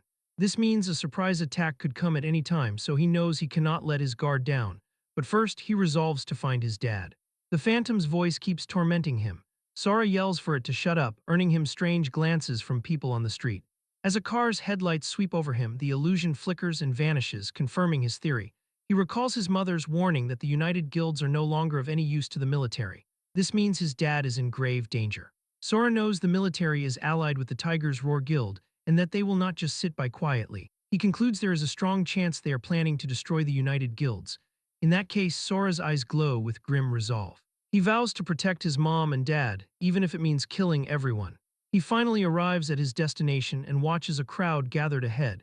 He briefly wonders if they can ever go back to those peaceful days. He recalls a lesson from his past. His father once told him that violence should always be the last resort. A young Sora had promised he would remember that. Sora now wonders if his dad will stick to that principle in this situation. Suddenly, the crowd erupts. A few men yell for everyone to get out of the way, exclaiming that it is finally starting. The men excitedly recall that it has been a while since their boss drew his sword. They remember the last time he did, he left a nearly 20-meter-long scar on his opponent. On the field, Sakuya's aura explodes, his eyes glowing a menacing red. He roars the name Tsuchida, challenging his rival to come out and face him. Sakuya unleashes a devastating attack. He swings his sword and a massive arc of energy slices a nearby building diagonally in half, causing it to crumble into a storm of debris. Across the way, a large, bearded man and his subordinates watch the destruction. Sora stands frozen, completely stunned by his own father's overwhelming power. With the building carved open, Sakuya Mukujima calmly sheathes his sword. In the crowd, Sora asks one of his father's men if the boss has always been so aggressive. The man explains that the boss is famous for jumping into fights quickly. Sora is confused, remembering his father's teaching that violence was a last resort. The guild member clarifies that Sakuya used to say that, back when he believed the military would maintain order. He states that a lot has happened since then. The military no longer cares about minor conflicts between hunters, so long as their main jobs get done and civilians are safe. He reasons that settling things with fists is now the fastest way. If you can win a fight, talking is unnecessary. If you cannot win, talking is useless. The man concludes that their new philosophy is to hit first and talk later. Sora reflects on this. From his encounter with the monk, he thought the truly strong avoided trouble. He wonders if he misunderstood, or if having power like his father's grants won the right to rampage. Sora questions if the monk was just a blindfolded exception. On a distant rooftop, that very monk, Yukio Shuzenji, looks down upon the corpse of the level 90 boss that Sora defeated. A system window reveals his identity as a level 75 Arhat. He activates his keen eye ability, analyzing the scene. Yukio notes that the monster was torn apart without any sign of heavy weaponry. He realizes it is frightening how many powerful people are still out there, and that they must all proceed with caution. He places his blindfold back on, and his status changes to a level 45 monk. Back at the ruined building, the enemy leader, Tsuchida, yells at Sakuya, calling him a bastard. He screams that things are not the same as when the shelters were first built. Sakuya smirks and agrees that things have changed now that annoying bastards like Tsuchida have appeared. He states that he should have killed him back then. Tsuchida taunts him and asks if he is too scared to do it now. The insult hits its mark. Sakuya grits his teeth, unable to ignore the provocation, and his hand goes to his sword once more. Tsuchida inwardly smirks, thinking that he has provoked him enough. He taunts Sakuya further and calls him a coward who cannot even draw his sword. He shouts that Sakuya would be better off as fuel for the Tiger's Roar Guild. Finally snapping, Sakuya draws his blade and leaps forward. Tsuchida raises a shield and a spiritual image of an angel appears behind him. A third party smiles, knowing Sakuya took the bait. A man in a military uniform orders Sakuya not to take another step closer and steps forward. This man, a level 63 assassin named Osamu Yuzui, declares that Sakuya has some nerve starting a fight in a shelter. The Union Guild members are shocked. They question why Yuzui is there and if he plans to side with Tiger's Roar. Sora immediately recognizes this as a setup. He senses a large number of people hidden in the building, confirming that this is no coincidence. Yuzui formally addresses Sakuya. He cites Article 15 of the Shelter Security Act, which forbids dueling. Yuzui explains the punishment can be 15 days of imprisonment or even the death penalty. He asks Sakuya if he will follow their instructions. Sakuya finally understands the entire plot. They provoked him, and when he struck back, they used the law to have him arrested. He realizes Yuzui is not worried about his corruption being exposed and is framing him blatantly. He knows that once he is imprisoned, they could extend his sentence or arrange an unfortunate accident to get rid of him for good. If the United Guilds lose him, their greatest asset, he predicts they will be crushed by Tiger's Roar and the other guilds immediately. Sakuya wonders why the military would go this far and if there is a power struggle happening within their ranks. Though he does not know their full motive, he knows he cannot admit to any crime. Sakuya calmly tells Yuzui he is mistaken, claiming they were not dueling. Yuzui points to the massive slash marks on the building as clear evidence. Sakuya laughs and replies that while it may be evidence, it is evidence of him trying to renovate the building, not start a duel. Yuzui smirks and informs Sakuya that it is not up to him to decide. Yuzui declares that if he says it is evidence of a duel, then that is what it is. He states that Sakuya had already lost the moment he stepped foot in their territory. On cue, soldiers appear on every floor, all aiming rifles at Sakuya. Yuzui demands that Sakuya obediently submit himself to be arrested, leaving him utterly surrounded. The Union Guild members yell their support and urge Sakuya not to lose. One of them suggests they all charge in, but Sakuya tells them to hold their horses. He reminds them that the enemy soldiers have them in their sights and will fire if they move rashly. Yuzui just chuckles. Sakuya sizes up the level 63 assassin, acknowledging that stopping a fast opponent is difficult, but he has a plan. If he can take Tsuchida hostage, they can turn the tables and get through this. As he begins to draw his sword, both Tsuchida and Yuzui brace themselves, knowing it is coming. Tsuchida activates his sword shield ability. He is confident and believes he cannot be the weak link. He thinks about how an agent's defensive skills are superior, allowing him to analyze incoming attacks. At this range, he is certain he can block Sakuya's strike. He knows his shield only works against swords, which is exactly why it performs far beyond its normal level. He brags that it can block a full-blown attack from a level 69 warrior, making a level 65 warrior's attack seem like nothing. He firmly believes Sakuya will not be able to cut through his shield. Tsuchida yells for him to give up, and Yuzui gives Sakuya an ultimatum: come quietly or be thrown in jail with all his comrades. He demands a decision. Sakuya's vice commander Jiro yells out to his boss. Sakuya, frustrated, dispels his aura and holds his sword out as if in surrender. The enemy guild members cheer, thinking he has given up. Yuzui smugly tells him he has finally made a wise decision. The Union members are stunned, but Jiro knows what is really happening. He explains he got a signal from the boss. Sakuya raising his sword was the signal to get ready, and letting it go would be the signal to attack. He knows the enemy has no idea about their plan. Just as planned, Sakuya drops his sword, but the moment he does, he dashes forward. Tsuchida is shocked by the sword disappearing but trusts his shield. Sakuya moves past Yuzui and aims directly for Tsuchida. Tsuchida believes his shield's anti-sword spell will protect him, but Sakuya's blade reappears, glowing with a new energy. From the back, Jiro uses his earth magic. Rocks fly from the ground and encase the tip of Sakuya's sword, transforming it into a hammer. Sakuya smashes the makeshift hammer into the shield, which shatters instantly. Tsuchida is sent flying. Sakuya discards his weapon and lunges for Tsuchida. Yuzui shouts that he knows Sakuya's goal and warns him he will be executed if he touches Tsuchida. Jiro then creates a wall of rocks, blocking Yuzui. In the chaos, Tsuchida orders his men to kill Sakuya. They open fire, but Jiro raises another wall, trapping Sakuya inside with a few soldiers and deflecting the bullets. Tsuchida thinks they just need to stop Sakuya from moving to win.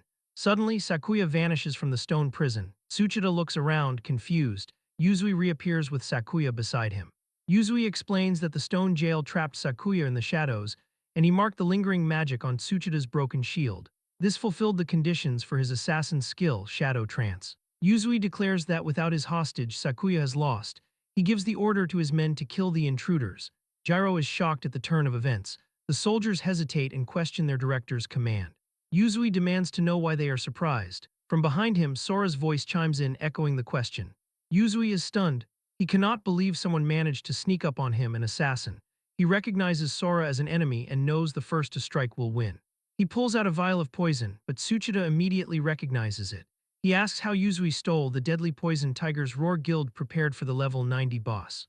Yuzui tells Sora to let go as he throws daggers at him. Sakuya cries out his son's name as Tsuchida realizes the assassin plans to take everyone down with him. A dark, poisonous fog spreads from the broken vial. Soldiers begin to fall, foaming at the mouth. Tsuchida covers his mouth and grimly accepts that at least Sakuya's ally is dead.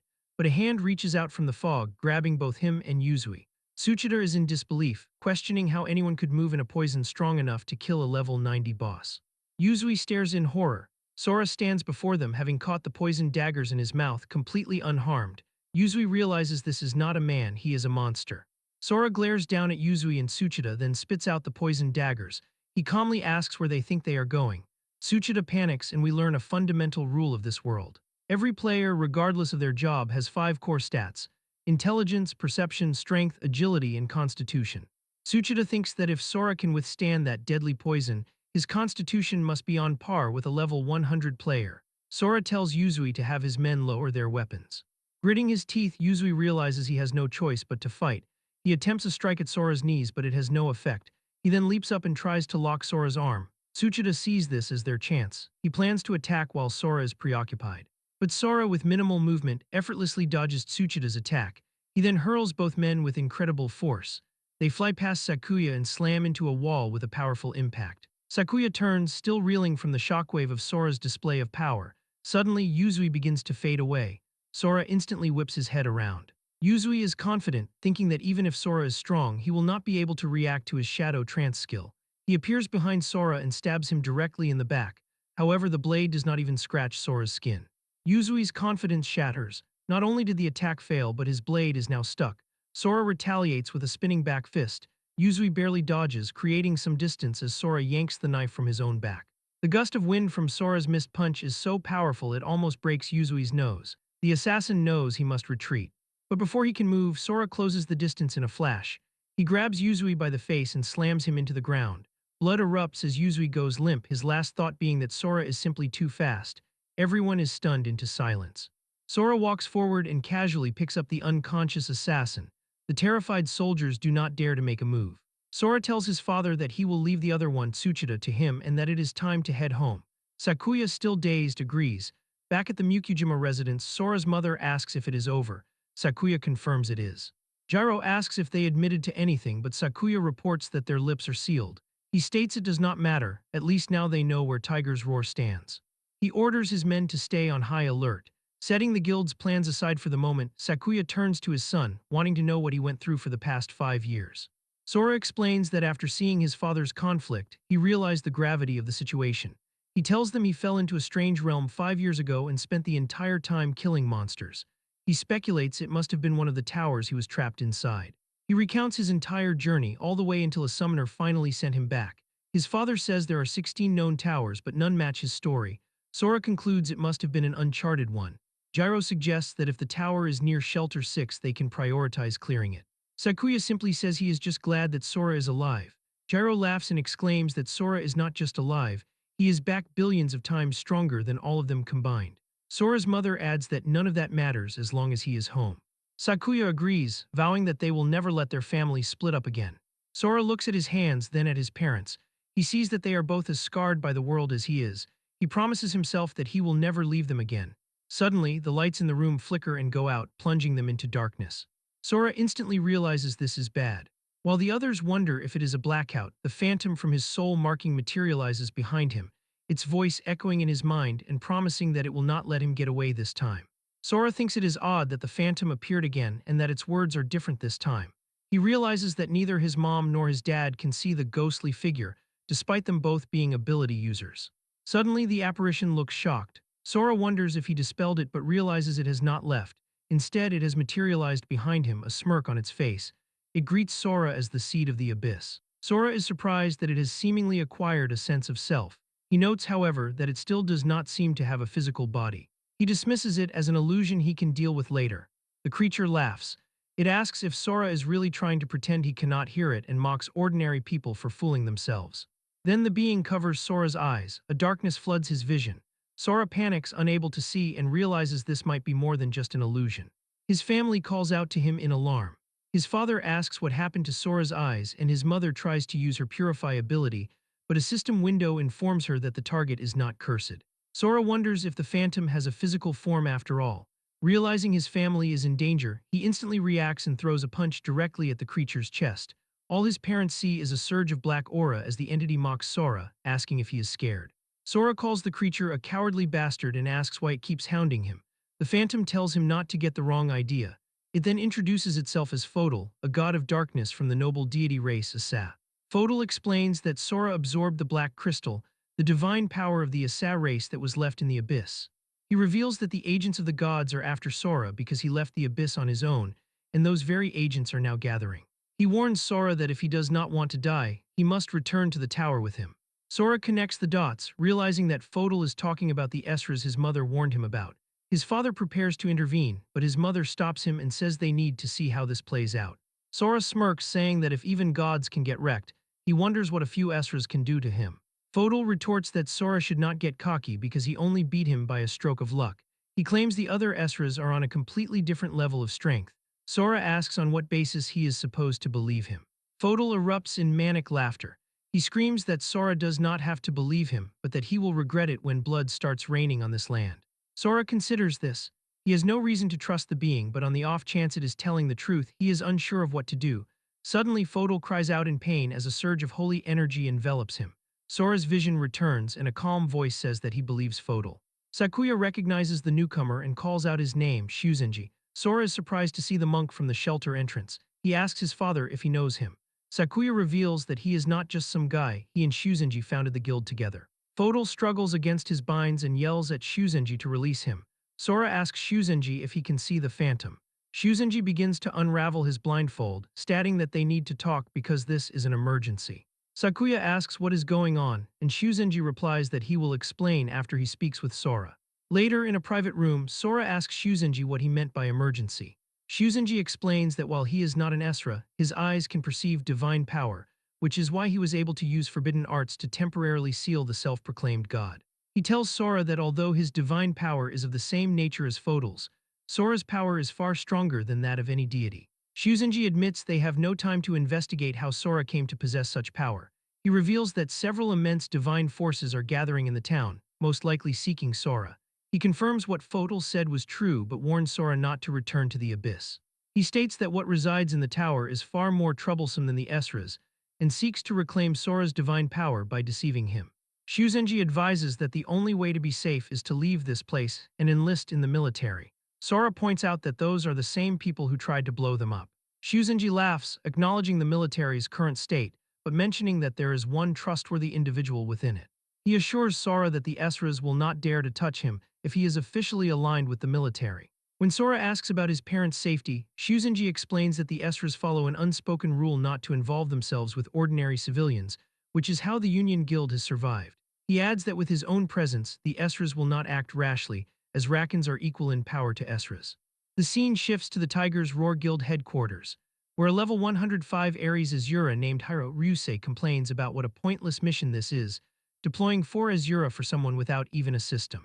A man at a desk explains that according to their intel, Sakuya Mukujima's son has been missing for years and probably stumbled into the tower by luck. Shurya Yukinaju, a level 106 Hades Azura, chimes in and says that such trash can be handled by Hiro alone. Hiro takes offense to this, but before he can react, a level 106 Athena Azura named Daoju Rim places a hand on his shoulder, calming him down. The man behind the desk, Mukai, then announces that he will be joining the operation as well. Iwagaya Heiche, a level 101 Hermes Azura, is shocked to hear that their boss is coming along.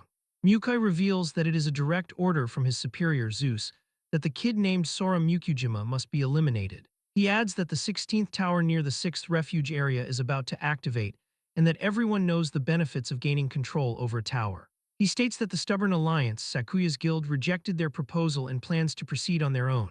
Therefore, their mission is to eliminate not only Sora but his parents as well. Mukai, a level 118 Zeus Azura, declares that they will eliminate them altogether. Back at the Allied Guild, Shuzenji tells Sora to go meet Mai Tanasaki from the command. He assures Sora that she is an acquaintance of his and will surely protect him. He also instructs Sora's mother to check on the curse practitioner. He explains that if war breaks out, even Tiger's Roar will not be able to interfere if there is a curse formation.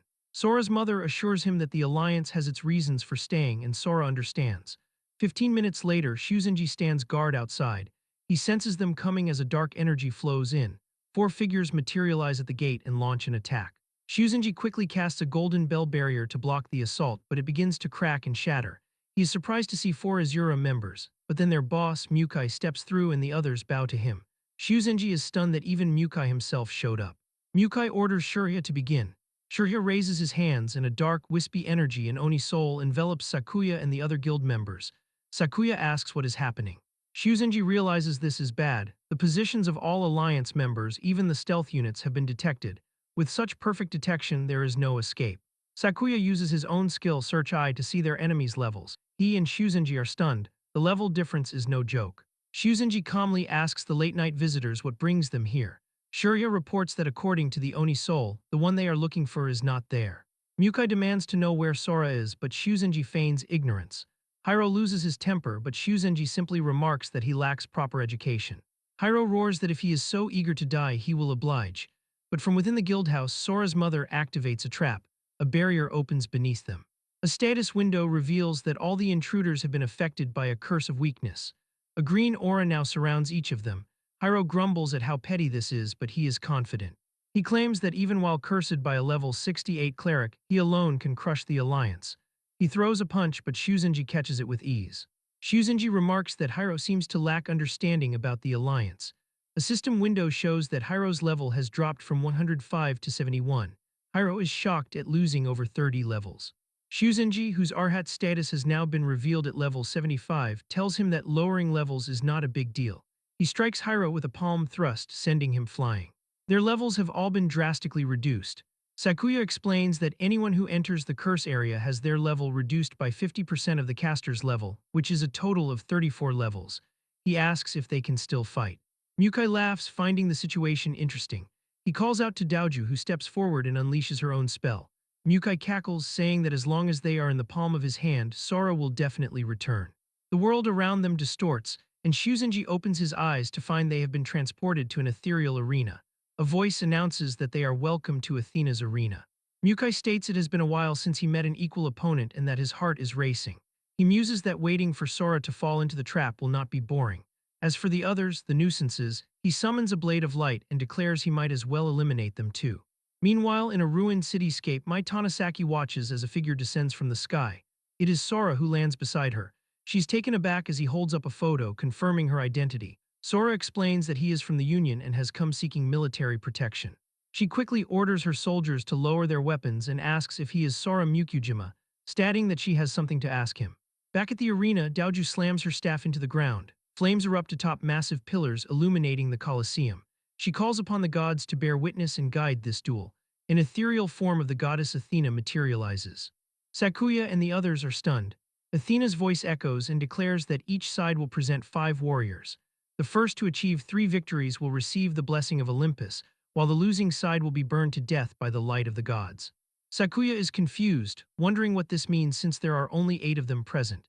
Daoju replies that it is 8 for now and that the main players are still on their way, referring to Mukai and Sora. Hiro steps forward, arrogantly asking who wants to die first. A notification appears, challenging Sakuya's guild to battle. Shuzenji steps up and takes the blame for the situation due to his judgment. Sakuya reassures him and says that just having him here is enough. With Sora's mother's curse reducing their enemy's level, they have a chance in a one-on-one fight. Gyro agrees, since Sora's mother is not suited for combat, the remaining 3 of them just need to secure 3 wins. Both Shuzenji and Sakuya are determined. Shuzenji warns them that Ares Azura is the most ferocious of all. He recalls that after becoming an Azura, Hiro single-handedly defeated a guild that had 3 Azura of its own. But Shuzenji announces that he has a strategy. He volunteers to take the first match. As he steps into the arena, he formally asks for a bout. The goddess instructs both parties to take their positions and begin. Hiro scoffs and charges forward. Shuzenji deftly dodges Hiro's initial attacks, moving with fluid grace. Hiro grows frustrated and demands to know if all Shuzenji can do is run. Finally, Shuzenji catches Hiro's hand. Sakuya cheers, but this is exactly what Hiro wanted. Shuzenji realizes his mistake and uses a powerful palm strike to create distance. Shurya observes that Shuzenji seems cautious. Daoju notes that Hiro's attacks are not that lenient. Shuzenji looks down at his arm, which is now bleeding. Sakuya calls out to him, worried. Hiro grins, revealing sharp bone-like claws erupting from his knuckles. He asks how Shuzenji likes the fang of Cadmos. Shuzenji identifies it as Ars's pet snake, surprised that it can be used in close-range combat. Hiro declares that they are just getting started and yells that Cadmos is not full yet. Hiro lunges forward, but Shuzenji sidesteps his initial attack. A sharp pain shoots through Shuzenji's arm. Cadmos, the draconic familiar, has struck. Shuzenji is shocked at its speed as it drags him across the ground. He quickly reactivates his golden bell curtain, deflecting Cadmo's and creating some distance. Shuzenji realizes that Cadmo's has not gotten faster. Instead, the dragon's poison has slowed him down. Hiro compliments him and says he is tough for a monk. A status window reveals the fang of the poisonous dragon skill, which enhances Hiro's power and regenerates his health by absorbing the blood of his victims. Hiro taunts that this is the extent of Shuzenji's power. Sakuya uses his appraise skill, realizing that the gap between them will only grow as the fight drags on. Hiro charges in and the two trade blows. He mockingly asks how the dragon's poison feels coursing through Shuzenji's body. As Shuzenji begins a chant, Hiro cuts him off, saying that he has no time for prayers. Shurya and Daoju are confused. They can sense an immense divine power emanating from Shuzenji, but he is not an Azura. They wonder where he is drawing such power from. Sakuya, however, realizes what is happening. He knows it is a risky move, but he understands it is Shuzenji's only chance at a breakthrough. He thinks that they might just win this. The divine energy erupts from Shuzenji. A massive golden deity, the Vajra Bodhisattva's 100-syllable mantra, manifests behind him. Hiro dodges the initial strike and mocks the puny attack. He leaps into the air and the deity follows. He laughs, calling Shuzenji an idiot for trying to go hand to hand. He boasts that he likes Shuzenji's guts and remembers killing another fool who tried a similar plan. That man thought he could block Cadmos' fang by condensing his divine power, but what he did not know was that divine power is a richer source than fresh blood. Hiro declares he will devour every part of Shuzenji, just as he did with that idiot, telling him to drown in despair and die. Suddenly, a fist smashes into his face, sending him reeling. He is confused by what just happened. Shuzenji relentlessly continues his assault. Hiro is shocked. It is not just Shuzenji's speed, but also his power and reflexes. Everything has been powered up. Hiro thinks that Shuzenji is now the perfect fodder for Cadmos and yells for him to stand still and be consumed. Cadmos bites down on the divine armor, and Hiro celebrates, claiming that his divine power is now his. He believes he has won, but in that moment, an energy blast pierces through his chest. Divine power erupts from his body. He cries out that he cannot control his power. Shuzenji informs him that it is too early to rejoice. He explains that Arakan's power is heavily taxing on the body, and he lands another punch on Hiro's face. Hiro screams that it is impossible for Cadmos to be unable to absorb his power. Shuzenji reveals that he never said it was divine power and explains that Hiro was just too naive. With a final blow, he sends Hiro's body cartwheeling across the arena. Sora's mother reflects on Shuzenji's past decision to become Arakan. She explains that it prevents him from ever becoming an Azura and limits him to physical strength, but that karmic power is incredibly strong, though hard to control without building up virtue. Only Zen power can keep karmic energy in check. Shuzenji states that since Ares Azura has absorbed more karmic power than he can control, moving a muscle will be difficult. He says that Hiro's frequent bad deeds have left him with zero Zen power, making it impossible for him to take control of Shuzenji's karmic power. Sakuya celebrates, shouting that he told them they could win. Daoju and Shurya are shocked, but Shurya warns Shuzenji not to get cocky. He declares that they should not underestimate the Ezras. Hiro gets to his feet as Cadmos lets out a final roar. Hiro grits his teeth, knowing he does not have enough divine power left to maintain the dragon's form. He declares he is going all in. In a brutal display of desperation, he rips apart Cadmos with his bare hands, creating a shockwave across the arena. The dragon's blood splashes near Shuzenji, burning into the ground. Shuzenji is shocked by the deadly potency of the poison. A red miasma rises from the puddle as he distances himself. A deep war drum sound begins to echo through the arena. Sakuya and Jiro are stunned. From the bloody mist, Hiro offers the blood of the poisoned dragon to General Ares, asking him to grant him his spear. A glowing red weapon materializes in his hands. He vows to fight until his body turns to dust. Daoju explains that Azuras cannot wield a divine weapon without a sacrifice, and that even then, it is only temporary. She states it carries the power of the gods and adapts to the wielder's fighting style. Shurya smirks, saying that this is the unbridgeable gap between normal players and Ezras, and that it is over for Shuzenji. Daoju thinks to herself that Hiro offered the poisoned dragon Ares had given him, a trick that could get him in serious trouble with the gods. But knowing Ares' merciful nature, she believes he might forgive Hiro if he wins. However, if he loses, his punishment would be unimaginable. She quickly dismisses the thought. No regular player could ever beat an Azura wielding a divine weapon. Hiro charges forward. Shuzenji expects another close-range attack, but the spear suddenly vanishes from Hiro's hands, reappearing as a red orb enveloping him. Shuzenji dodges a punch, but the attack grazes him. Hiro shouts for the energy to explode, and spikes of energy erupt from the red aura, blocking Shuzenji's escape. Shuzenji deflects the attack with a mantra, wondering if the spear is as poisonous as the dragon. A notification confirms his fear. The The corrosive effect of Ares' blood has reduced his robe's defense by 50%. Hiro presses his advantage. Shuzenji is shocked when a projectile bursts from Hiro's back, realizing the attacks can come from anywhere on his body. Hiro unleashes a flurry of attacks, each punch tipped with a small energy spear. Shuzenji realizes he cannot read his moves. Every hit he takes destroys more of his equipment. Even with his karmic power suppressing the impact, Hiro is still overwhelmingly strong. He knows if he had not weakened Hiro with the curse, he would be dead already. He needs to create distance. He manages to do so with a palm strike. He immediately begins a mantra as Hiro cuts his hand, sneering that Shuzenji must be at his limit. He drips his blood onto the ground and tells Shuzenji that distance will not save him. Shuzenji finishes his chant, Onrin. A holy symbol appears above Hiro, forcing him to his knees. The incantation weakens the effect of the poisoned dragon's blood. Hiro sneers, thinking Shuzenji is just trying to win from a distance, but the blood he spilled earlier erupts into sharp spikes. Sakuya screams a warning. Shuzenji narrowly avoids being impaled as the spikes only graze his hat. As he catches his breath, the goddess Athena appears and declares that interferers will be punished. Divine flames engulf Sakuya. Sora's mother rushes to heal Sakuya, but the fire has already reduced his life force by 15%. Hiro laughs and tells Shuzenji he would be dead if Sakuya had not stepped in. Shuzenji knows close combat is risky, but now his opponent controls blood arrows at range. With only 3 minutes of stamina left, he has no choice but to fight.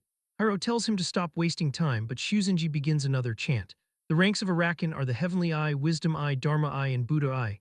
With his own Wisdom Eye, Shuzenji knows he can win. He then opens his Dharma Eyes, ready to end the fight. Shuzenji's Dharma Eye grants him a massive boost in speed. He knows it will not last long and that he needs to find an opening quickly. He notices that Hiro's spear does not hold much divine power and he remembers the blood arrow from before. In that moment, he understands. Hiro thrusts the blood spear forward, but Shuzenji calmly catches it. He remarks that this blood spear is surprisingly simple and shatters it with a single movement. Hiro is in complete disbelief. Shurya and Daoju are stunned. Daoju wonders how he blocked the hair-thin blood, realizing his eyes seem to see through everything. Sakuya cheers, seeing that Shuzenji has found a countermeasure against Ares' Yura. Shuzenji holds the dark energy from the shattered spear. He muses that with this much evil energy accumulated in his body, evil thoughts are sure to arise. He declares that he will purify it all.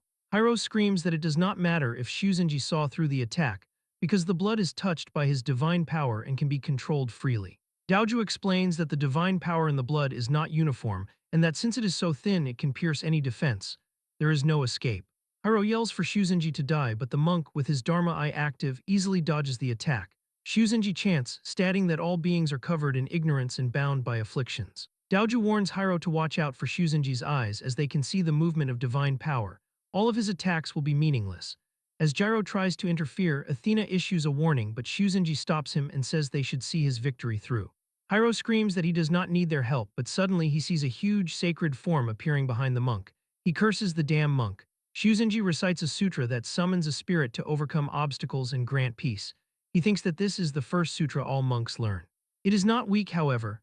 By embodying Fudo Myo, both his attack and defense are more than doubled.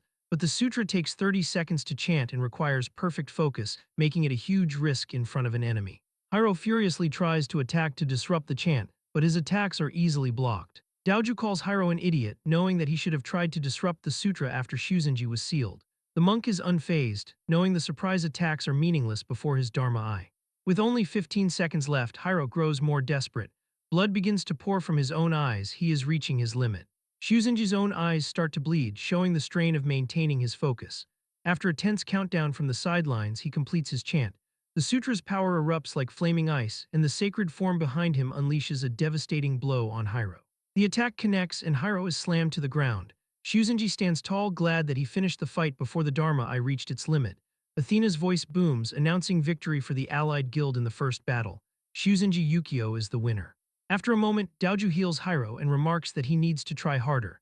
Suddenly, two spirits manifest beside him and berate him for losing in what they describe as Athena's hypocritical coliseum. Hiro begins to apologize, but one of them shouts at him to be silent. It says it has a message from his father, which is that his father is disappointed in him. One spirit declares that Hiro will now have the honor of being executed by him, but the other spirit chimes in, saying its sword of Damocles also wants a piece of the action. They mercilessly attack Hiro from behind. From the sidelines, Sakuya watches in disbelief, shocked at how they treat their own Azura. The spirits tell Hiro to consider this his father's final mercy as they begin to fade away. Hiro, enraged, swears he will kill Shuzenji next time. But Shurya, now holding a massive scythe, steps forward and informs him that there will be no next time. He states that right now, they will all be burned alive by Hades' eternal hellfire. Sakuya volunteers to handle this fight. Sora's mother offers Sakuya an item. She warns him that he is up against a Reaper Azura whose power connects to the spirits. Sakuya takes it, knowing it might help. As he steps into the arena, his friends wish him luck. He thinks to himself that as a samurai, his best bet in a one-on-one fight is close combat. His plan involves closing the distance with a flash step, overwhelming his opponent with rapid strikes, then finding a weak point and ending it with a single hit. Athena's voice announces the start of the battle. Shurya immediately unleashes a horde of vengeful spirits. Sakuya charges through them, intending to use his flash step and analyze his opponent's moves, but when he strikes, the body he hits is just an illusion. A swarm of spirits appears from all directions. He cuts through them but finds himself hitting clone after clone. Shurya taunts him, saying his attacks are useless against someone without a physical form. He declares that Sakuya, a samurai who cannot even see his true enemy, is worthless. Sakuya tries to charge his sword with aura, but the spirits swarm him again. Daoju remarks that this is what a fight between an Azura and a regular human looks like. Hiro scoffs that Shuzenji just got lucky, but she retorts that it is rare for a samurai to become a guildmaster. She then glances at Sora's mother, nodding her calm demeanor for someone in her position, and suspects that they still have an ace up their sleeve. Back in the arena, Sakuya takes a new stance. Daoju recognizes it and warns Shurya to watch out. With incredible speed, Sakuya performs an 8-ship leap, instantly purifying all the spirits and appearing directly behind the real Shurya, ready to strike. When the sixth shelter was established, the military and players searched for monster nests together. They found a mine near the shelter that was swarming with monsters, which became their first exploration base. At first, things went smoothly as only small monsters appeared, but once they went deeper, everything changed. The types, numbers, and ranks of the monsters grew exponentially. It was a complete ecosystem. At its deepest point, a level 80 spider monster resided. At that time, humanity had no chance. It was then that Sakuya, whose last name is revealed to be Xiaoya, lured the monster away, allowing everyone else to escape. No one knows what happened in those next 3 days, but finally, the spider's pitiful scream echoed from the cave, and it began to collapse. Sakuya dashed through the falling rocks and returned safely. The skill he used was the eightfold leap, a terrifying technique that allows for 8 consecutive jumps, with each leap exponentially increasing his speed. Back in the arena, Sakuya dodges another of Shurya's attacks. He knows he has already used 3 of his 8 jumps just to evade the vengeful spirits. He uses his 4th jump, rocketing toward his opponent and landing a strike. Shurya is startled by Sakuya's ever-increasing speed. Sakuya unleashes his 5th, 6th, and 7th jumps in quick succession, cutting through spirit after spirit. He knows he must use his speed advantage to cut down Shurya before new spirits can be generated. He performs the 8th and final jump, closing the distance completely. He thinks that as long as he keeps up the pressure in close combat, he can win. He activates a new skill, Heroic Legacy. Daoju is impressed. She understands now how he has held the position of guild master for so long without being an Azura. His power alone is enough to rival the other guilds. Towers are a manifestation of human history and mythology. Gods represent the myths, and naturally, heroes represent history. Inheriting a hero's legacy is like a fateful encounter. Shurya mocks Sakuya and asks if he really thinks he can win in close combat, that a mere mortal's weapon can never beat a reaper's scythe.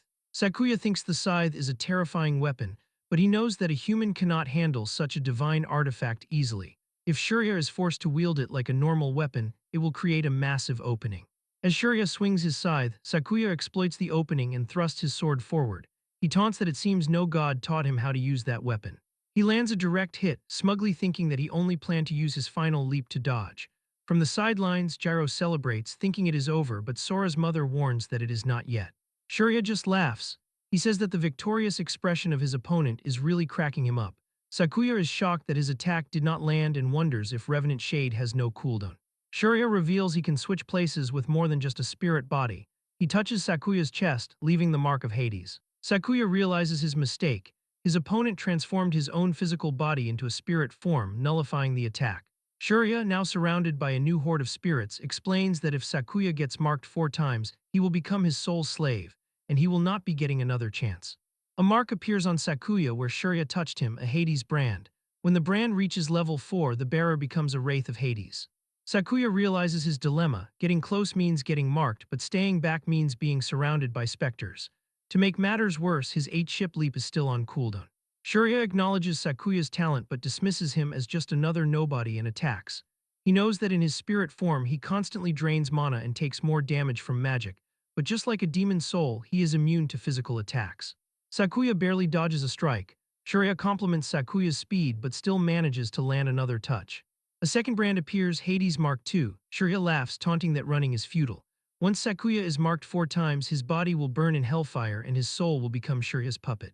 He lands a third strike, a third mark burns onto Sakuya's skin. Sakuya retaliates, but his attacks are still useless.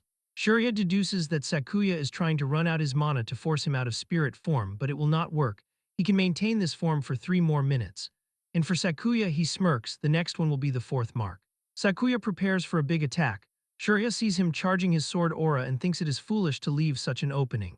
He uses his Revenant Shade technique and appears behind him, ready to deal the final blow.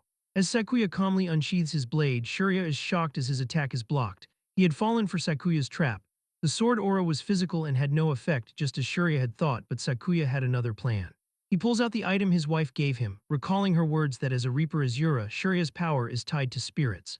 This item, a piece of paper soaked in sacred water, sun-dried and infused with a cleric's divine power, was made specifically to exorcise spirits. Daoju remarks that just as Shurya had countermeasures for a samurai, they had their own as well. Sakuya slashes through the shadow clones, but Shurya laughs and says it is too late because he has already been marked for the 4th time. The fires of hell envelop Sakuya. But as the flames rage, Sakuya stands his ground. He asks if Shurya really thought he would just stand there and become a wraith. He states that burning his flesh actually made him lighter, and he begins to cut down the shadows. Shurya is stunned. He cannot believe Sakuya still has the strength to fight and questions how he is still able to counter his spirit form. He realizes in a flash of panic that Sakuya's 8-fold leap is off cooldown. But it is too late. Sakuya closes the distance instantly, appearing behind him, striking again and again, but Shurya manages to swap places with his spirits, though Sakuya is still faster. Sakuya declares that before Shurya can turn him into a wraith, he will kill him. He says that if one hit will not do it, then he will keep hitting him until he is dead. He lands a final, decisive blow. Shurya coughs up blood and admits defeat. Sakuya says that victory is his, standing triumphant. Outside the arena, the Azura Mukai dispatches another of Sora's father's men and impatiently watches the fight, muttering for them to just come already or this will end on a boring note. We see Sora speeding across rooftops, heading for the Colosseum.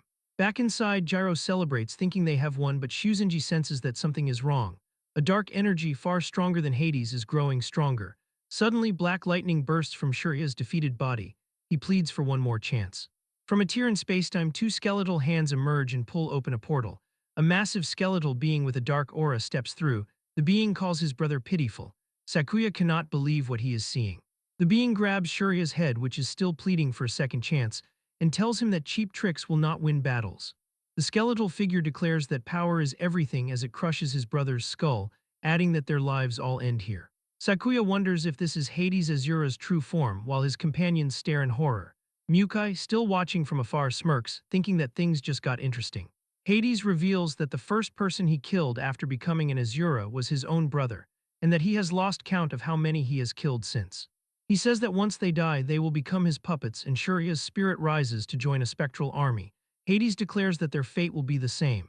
He strikes Sakuya, and the mark of Hades appears once again on his chest. Sakuya is shocked. The mark should have disappeared with Shurya's defeat, and his 8-fold step is still on cooldown. As the spirits attack, a wave of nostalgia washes over him. He thinks it is just like back then. In a flashback, we see a younger Sakuya facing off against the giant spider monster, helpless and outmatched. He knew he could not fall until everyone had escaped. He desperately tries to get the monster's attention, knowing normal attacks are useless. He notices a sword stuck in the monster's head, left there by a previous attacker. That is its weak point. He successfully draws its attention but is quickly swatted aside. As the monster looms over him, he accepts his fate, glad that he could save at least a few people. He thinks that if only he had been stronger. Just as the spider is about to strike, a voice tells him not to give up. A figure appears and saves him. It was a narrow escape from death. He had met the legendary Karasudengu, a figure said to have taught martial arts to ancient warlords. That is when Sakuya realized it was not just monsters that came to this world. Legendary heroes had descended too. Sakuya is recovering after his battle with the spider monster, with the mysterious hero standing over him. Sakuya thanks him for the save and asks his name. The hero introduces himself as Karasudengu. Karasudengu explains that by the will of a fallen warrior, he has been searching for someone worthy to inherit the famed blade Kumajiri, also known as the Spider Cutter. He recounts how the spider monster he had once slain returned to life and ambushed him, leading to both of their mutual demise in their last battle. But when he saw Sakuya risking his life to protect strangers, he realized Sakuya was the key to breaking this deadlock. He offers Sakuya the chance to kill the spider and reclaim his friend's sword. Sakuya eagerly accepts. Karasuringu then began to train him personally. Thanks to this training, Sakuya mastered the heroic legacy, but he could not inherit the warrior's entire power, learning only 3 of the 6 techniques. Still, this was enough. Using the Eightfold Leap, Sakuya, with the help of Karasuringu, defeated the spider monster for good. Karasuringu then entrusted Sakuya with the blades, and Sakuya made a promise to find someone more worthy of the sword one day. Back in the present, Sakuya cuts through the spirits and resolves to borrow the blade's power once more. He thinks that if he dies here, he will never be able to keep his promise. He summons the legendary sword. A powerful white aura surrounds him, repelling the dark spirits. From the sidelines, Gyro wonders if that sword can truly defeat Hades. Daoju scoffs and says that a hero is still just a human, and that a mortal weapon cannot beat a god. For a moment, Hades seems to feel fear. He orders all his soldiers to stop Sakuya, but as they swarm him, the holy aura of the blade begins to suppress evil. A mage spirit casts a spell, but Sakuya parries it. He does not know how effective this power will be against a god of the underworld, but he knows that if he pours all of his mana into it, he can do this. An archer spirit manages to land a hit on his leg, but Sakuya is undeterred. Sakuya roars for the spider cutter to awaken. He unleashes a massive sword strike that disintegrates the surrounding spirits. Hades admits Sakuya is strong but is still no match for him and easily blocks the attack. Hades questions if a mere human hero's weapon can break through his defenses and vows to turn such foolish hope to ashes. But as Sakuya's blade clashes with his shield, a high-pitched sonic wave erupts, causing Hades, Hyro, and Daoju to clutch their ears in pain. The shield shatters. Sakuya explains that while the blade of the spider cutter can be blocked, the sonic waves it emits cannot. He closes in on Hades and states that the sword, true to its name, emits a roar-like wave that suppresses enemy movements. He knows this is his chance. But Hades sneers and calls Sakuya a foolish human for thinking sound waves could paralyze him. A status window reveals that due to a divine blessing, the Howlblade's effect has been reduced to just 10 seconds. Hades thinks that the moment someone is convinced they have won is when they are at their weakest. Sakuya knows this is his last chance. He has to be faster, but Hades is already regaining consciousness. Sakuya's companions are horrified, knowing he will not make it in time. Hades takes control, paralyzing Sakuya in midair and crushing him in his grip. The Hades brands activate one after another until they reach level 4. Hades declares that Sakuya should become his ghost. But suddenly, from the sidelines, Sakuya's wife, Jero, and Shuzenji unleash their power to help their friend. Just as they do, Athena appears before them and declares that no one is allowed to interfere in a sacred battle. Then she senses a new threat. A massive lightning bolt strikes down, shattering her barrier. Everyone is shocked. This is Zeus's lightning spear, a move only their boss Mukai should be able to control. High above, Sora hovers, having finally arrived. With the barrier down, Sakuya's allies rush to protect him. His mother cries out that they are counting on him. Sora unleashes a blast of lightning directly at Hades, shattering a part of his skull. As Hades reels in pain, he tightens his grip on Sakuya and boasts that Sora's father is now his puppet. But using a platform created by Gyro's earth magic, Sora launches himself forward, severing the arm holding his father. He catches his father and declares that as long as he is here, he will not let anyone die. Sora's father groans aloud, an expression of immense pain on his face. Sora stands over him, his own face a mask of concern, and tells him that he did well to hold out for so long. Sora then thinks to himself and analyzes the situation. This large skeleton is nothing special. He identifies the real threat as Mukai Licht, the guy outside the barrier firing off lightning bolts. Sora concludes that among all the beings he has met since leaving the abyss, Mukai is the strongest. The memory of their first clash is still fresh. He recalls how Mukai had called out his full name, Sora Mukujima. The man then pierced Sora right through the chest with his lightning spear, but it had no effect at all. Sora still wonders why the lightning did not hurt him in the slightest, and that was not even the most surprising part. He states that it is very strange that he managed to handle Mukai's power so easily. It just does not make any sense. Because of that mysterious immunity, he had successfully shattered Athena's shield. While he moved his father over to his mother and his allies, he decides that now is not the time to think about it and that he must eliminate his enemies first.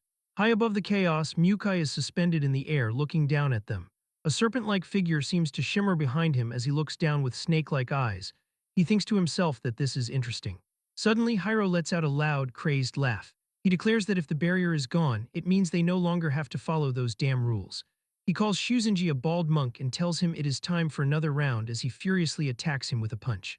Daoju looks up at Mukai, thinking that it is very strange that their boss is not stopping Hiro's wild rampage. She wonders aloud if he wants them to use this opportunity to gauge the new kid's true strength. She then adds that in that case she cannot just stand there either. She summons her golden shield and then yells at Iwagaya, demanding to know how long he plans to sit back and play the spectator. He simply replies for her to worry about herself. He adds that an assassin only shows their presence when the timing is perfect. We see that his power allows him to become completely invisible. Daoju then tells Shurya, who has only lost an arm, that he must fight with them. He screams back that she does not have to tell him that, and that nobody escapes death. He unleashes a horde of evil spirits directly towards Sora's family. Sora calls Jiro an old man and tells him that he is leaving his father and the others to him. Jiro shouts back that it is fine and punches the ground. He creates a protective shield of earth, completely enclosing himself inside with Sora's parents. As the evil spirits swarm their position, Sora thinks to himself that now he can finally go all out. He declares that he will definitely kill everyone who laid a single hand on them. Before Shuzenji can even fully react, Sora appears in a flash directly above both him and Hiro, his sights firmly set on his first target. With unbelievable speed, he crashes down on Hiro. Hiro desperately tries to protect himself by summoning teeth-like weapons from his hands. But the teeth instantly shatter on impact, and he is sent flying away with a single devastating blow. Daoju, watching the scene, curses him and calls him an idiot, stunned that he did not even resist a single hit. Sora asks Shuzenji to please take care of those spirits. The monk immediately obeys and starts his prayer, Silent Dharma Curse Onrin. With his powerful magic, he manages to stop all the evil spirits in their tracks. Daoju sees that Shurya's spirit is completely losing to the monk one-sidedly. She wonders if it is just a matter of a bad compatibility matchup. She then moves against Sora and throws her Valkyrie shield at him. Sora manages to stop it with only one hand. Daoju grits her teeth and says that she does not want to fight such a monster but has no other choice. She summons a sword and points it at Sora, who manages to dodge and grab her by the wrist. Then with the Valkyrie shield, he hits her with a hard blow, making her release her grip on her sword. And then, still holding the shield, he starts hitting her in the face with 2-3 more blows until she is bleeding from her nose. She stumbles back and wonders why the boss has still not moved yet. From his position above, Mukai Licht finally comments, calling them pathetic trash. While he prepares his lightning strike with a giant bow, he says that they have already forgotten that they are under the curse of frailty. With a vicious smile, he announces that he is dedicating this strike to Mukujima's wife. Shuzenji, who is protecting Sora's parents, notices the powerful divine energy waves gathering and says that he is targeting Yoi. He says that he knows it is reckless but that he has no other way. While he removes the bandage from his eyes and starts his prayer, he declares that his Dharma eye is now open. He says that he will activate the Dharma form in the shortest time possible. Mukai calls him a fool and tells him that he must not think he would be allowed to finish his chanting like Hiro was. Shuzenji knows it is trouble. Mukai, with a disgusted look, screams that they are insects and should die, and he launches the lightning with the giant bow straight toward the stone shield that Jiro had created, where Sora's parents are hiding. The lightning strikes the earth barrier directly, causing it to explode and utterly disintegrate. Sora can do nothing but stare in absolute disbelief. From the settling dust and rubble, he turns and sees a single hand emerging, recognizing it as his mother's. He is completely shocked. He screams for his mom and immediately begins to rush toward her location. Just then, he notices some kind of projectile coming right for him. He whirls around, charges a powerful attack of his own, and yells for them not to get in his way. He throws a punch and manages to stop the incoming projectile cold. Sora notices with surprise that the impact of the shield suddenly got stronger. Daoju appears and charges up a powerful punch as she sarcastically asks if he is feeling refreshed after that hit. Because of Sora's punch, her right eye has been destroyed, and now it shines with a golden light. A text box then appears, declaring that the curse of frailty has been lifted, returning her from level 72 to level 106. This change is a direct result of Sora's mother being severely injured or possibly killed by Mukai's devastating attack. Daoju throws her punch, but Sora manages to catch it with just one hand. He thinks about her immense power and asks himself why she will not budge. Daoju tells him that since the curse of frailty that was cast by his mother is vanishing, it can only mean one thing: she is dead. Sora roars at her to shut up as he violently throws her away and continues heading toward his mother. Daoju says that this is perfect because he has now lost the will to fight. She summons a spear made of golden mana and declares that weak-willed humans like him are her favorite kind of prey. She throws the spear and it hits Sora directly, piercing straight through him. The spear then begins to wrap around him, and Daoju exclaims that she has got him. However, Sora does not stop moving, and a dark purple aura begins to surround him. Daoju is amazed, wondering why he did not sustain any damage. She activates her Scan Eye ability and sees Sora's energy flow. What she sees is impossible. She realizes that he is carrying a divine power greater than the deities themselves. Moreover, she sees that it is as if there is a black hole inside his body. Everything that touches his divine power gets sucked in and turned into his own strength. She wonders aloud what in the hell that monster is. She then adds that he still cannot control it freely, making him no different from a gorilla with only raw strength right now. She summons her spear and shield again, thinking that it is no wonder the boss ordered them to kill him. He absolutely cannot be allowed to live. Besides the shield and spear, golden wings also appear behind her. A text box which reads Sacred Oath, physical attack and defense plus 25% appears. She calls out to Shurya and Iwagaya and tells them that they are killing Sora here and now. Shurya declares that since the curse is gone, he can finally summon his weapon. He then attacks Sora, and from behind, Iwagaya also joins in. They both know they need to finish him off before he develops that power, because if he ever learns to master it, he will surpass even the gods themselves. Sora finds himself surrounded with Shurya to his right, Iwagaya to his left, and Daoju from behind, all three with their special weapons ready to strike. When everything seems finished, his mother's hand suddenly rises. The others exclaim that the woman is still alive. She summons soul chains that start wrapping around the three Azura, sealing their movements. She thinks only of Sora before she loses consciousness. Sora manages to catch her hand just in time. The three attackers can only watch, immobilized by the chains. They yell in frustration that they cannot even pin him down. With a single punch, Sora throws away all the debris that was on top of his parents. Tears begin to fall from his eyes. He puts his hands in his hair in complete desperation and says that this cannot be happening. He sees Gyro and his father injured, but his mother is in the worst shape, with half her body missing from Mukai's targeted attack. In utter desperation, Sora asks what he should do. His mother raises her hand and caresses his face, telling Sora that this is enough. He grabs her hand and, while crying, tells her he will not accept this. She responds by telling him not to worry about them and that he needs to run. Then she tells him that from here on he must walk his own path and that they will always be watching over him. The three Azura have freed themselves from the chains and are now behind Sora. They say that this is their chance.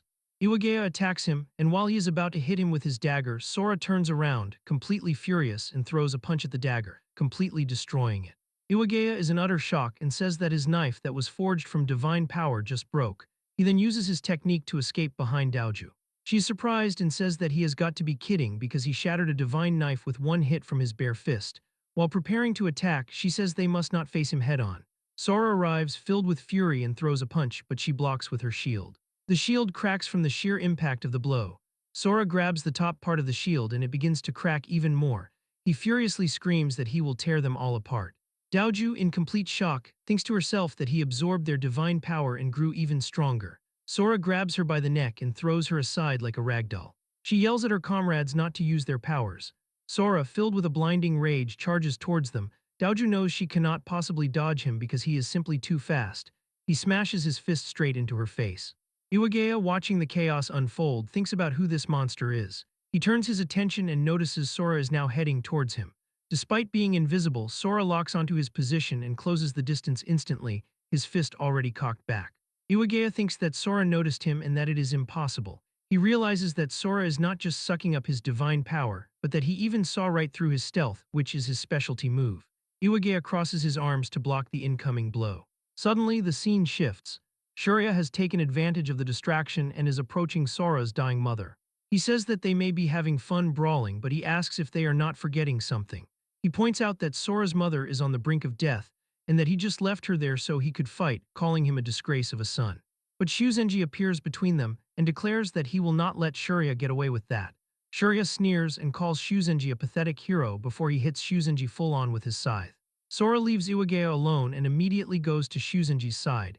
Iwagaya seizes the opportunity and teams up with Shurya. Iwagaya thinks that Sora fell for it. Shurya then charges his attack, Death Flame, and shoots it directly towards Sora's mother. Sora manages to get there just in time, putting himself in front of her and taking the full force of Shurya's blow. Shurya taunts him and asks if he blocked that. He calls him a brat and says that Sora can absorb divine power, so he should show him just how much he can take. He charges up another Death Flame attack. Daoju screams, calling him an idiot for giving him more power. Daoju thinks that neither divine power nor close combat works. Then she exclaims that she has an idea. Sora throws a punch at Shurya and blocks it. Suddenly, pieces of stone begin to hit Sora's mother. It is Daoju throwing them at her. She yells that if divine power cannot hurt him, then she will wrap it around stone. At full speed, these rocks will hit harder than bullets. She taunts that even if she cannot kill Sora, she can still kill his dying mother and that she would like to see him stop that. Sora shouts in frustration as he tries to block some of the stones.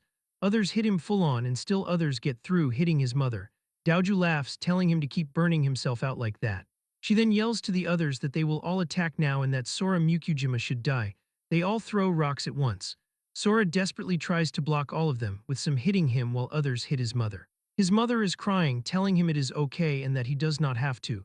But Sora interrupts her and says no, that he will defeat them. He adds that if he cannot even protect his own family, then there is no point in living. From above, Mukai draws his massive bow and remarks on their touching familial love that makes him sick. He summons a weapon and says, so what if he can absorb divine power? This pointless fight ends now. He has summoned Atropos' shears. He tells them to behold the relic of one of the three goddesses, the one who cuts the threads of fate itself. He says it can cut through any type of divine power. He forms an arrow with the shears and declares that Sora's fate ends here. Shuzenji senses the divine pressure and knows this is bad, telling Sora that he must run. But Iwagaya appears and points a knife at his neck, asking if Shuzenji is sure he has the time to be worrying about someone else. Sora feels the divine power and thinks about what in the hell that is. He turns to his mother in desperation, and she gives him an amulet, telling him to always remember that they love him. Mukai shoots the attack and an enormous bolt of lightning hits them, creating a massive crater. The system text appears, which says that the offering to Zeus has been completed and that the god is satisfied. Mukai comes down and joins the others. Daoju asks him if he really died. Mukai answers that Zeus accepted his offering and that is all that matters, their concern now lies somewhere else. He adds that their actions here will be seen as a declaration of war against the other guilds and tells them to get ready. The scene shifts to a dark cave. Someone has fallen into the water. It is Sora. You can see a sword and the figure of a man. Sora is being dragged through a tunnel by a blonde boy with a large sword. Sora opens his eyes and thinks about whether he is alive and where he is. He wonders where his mom and dad are. He recalls the sight of his wounded mother and thinks that she cannot be gone. His eyes open wide and he screams for his mom and dad. The blonde boy says that Sora has finally come to. As Sora presses a hand to his forehead and says that he told them he would protect them, the boy snaps that a grown man like him should not be crying and that he looks pathetic. Sora turns to him and asks who he is. When the blonde boy remains silent, Sora presses on and asks if he is the one who saved him, if he knows where his parents are, and if they are still alive. The blonde boy replies that Sora is crazy weak for someone who was also chosen by the deities, and tells him to accept his reality. His parents died for him. He then grabs Sora's hand and says to follow him.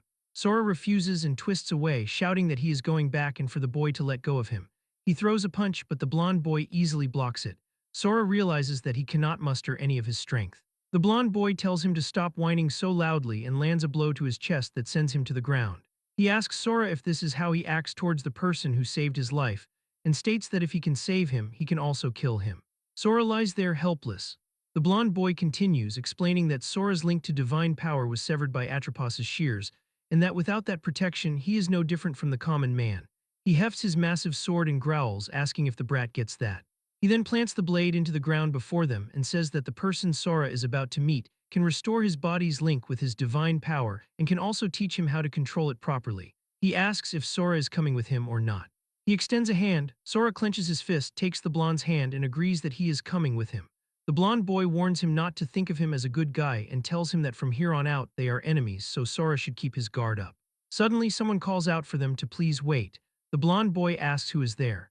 Shuzenji appears and declares that he cannot let his late friend's child go with him until he reveals that person's identity. Sora is relieved at the sight of Shuzenji. Shuzenji apologizes for not being able to protect his parents. He explains that being thrown underground by the god's power shockwave is what saved his life, and that as long as he is still breathing, he will see through the promise he made to Sora's parents. He warns the blonde boy that if he is planning to use Sora's divine power for something shady, he will not forgive him. The blonde scoffs and calls him a half-dead old man with big words. Shuzenji admits that he is right and that he is pathetic for clinging to life because he feared death. He states that he has no excuses, but he peels the bandage from his eyes, saying that if he does not keep his word to Sora's parents, he will not be able to face them in the afterlife. The blonde boy waves him off, tells him to stop talking tough, and says to let the brat decide for himself. Sora tells Shuzenji that he wants to take down the enemy, but that right now he has nothing. He decides that if this chance gets him his revenge, he does not care if he is being used, as he will take it. Shuzenji is surprised but says that he understands, and that if that is his choice he will not stop him. He tells him to at least take this and hands Sora a sword. He says that it is something his parents left behind for him.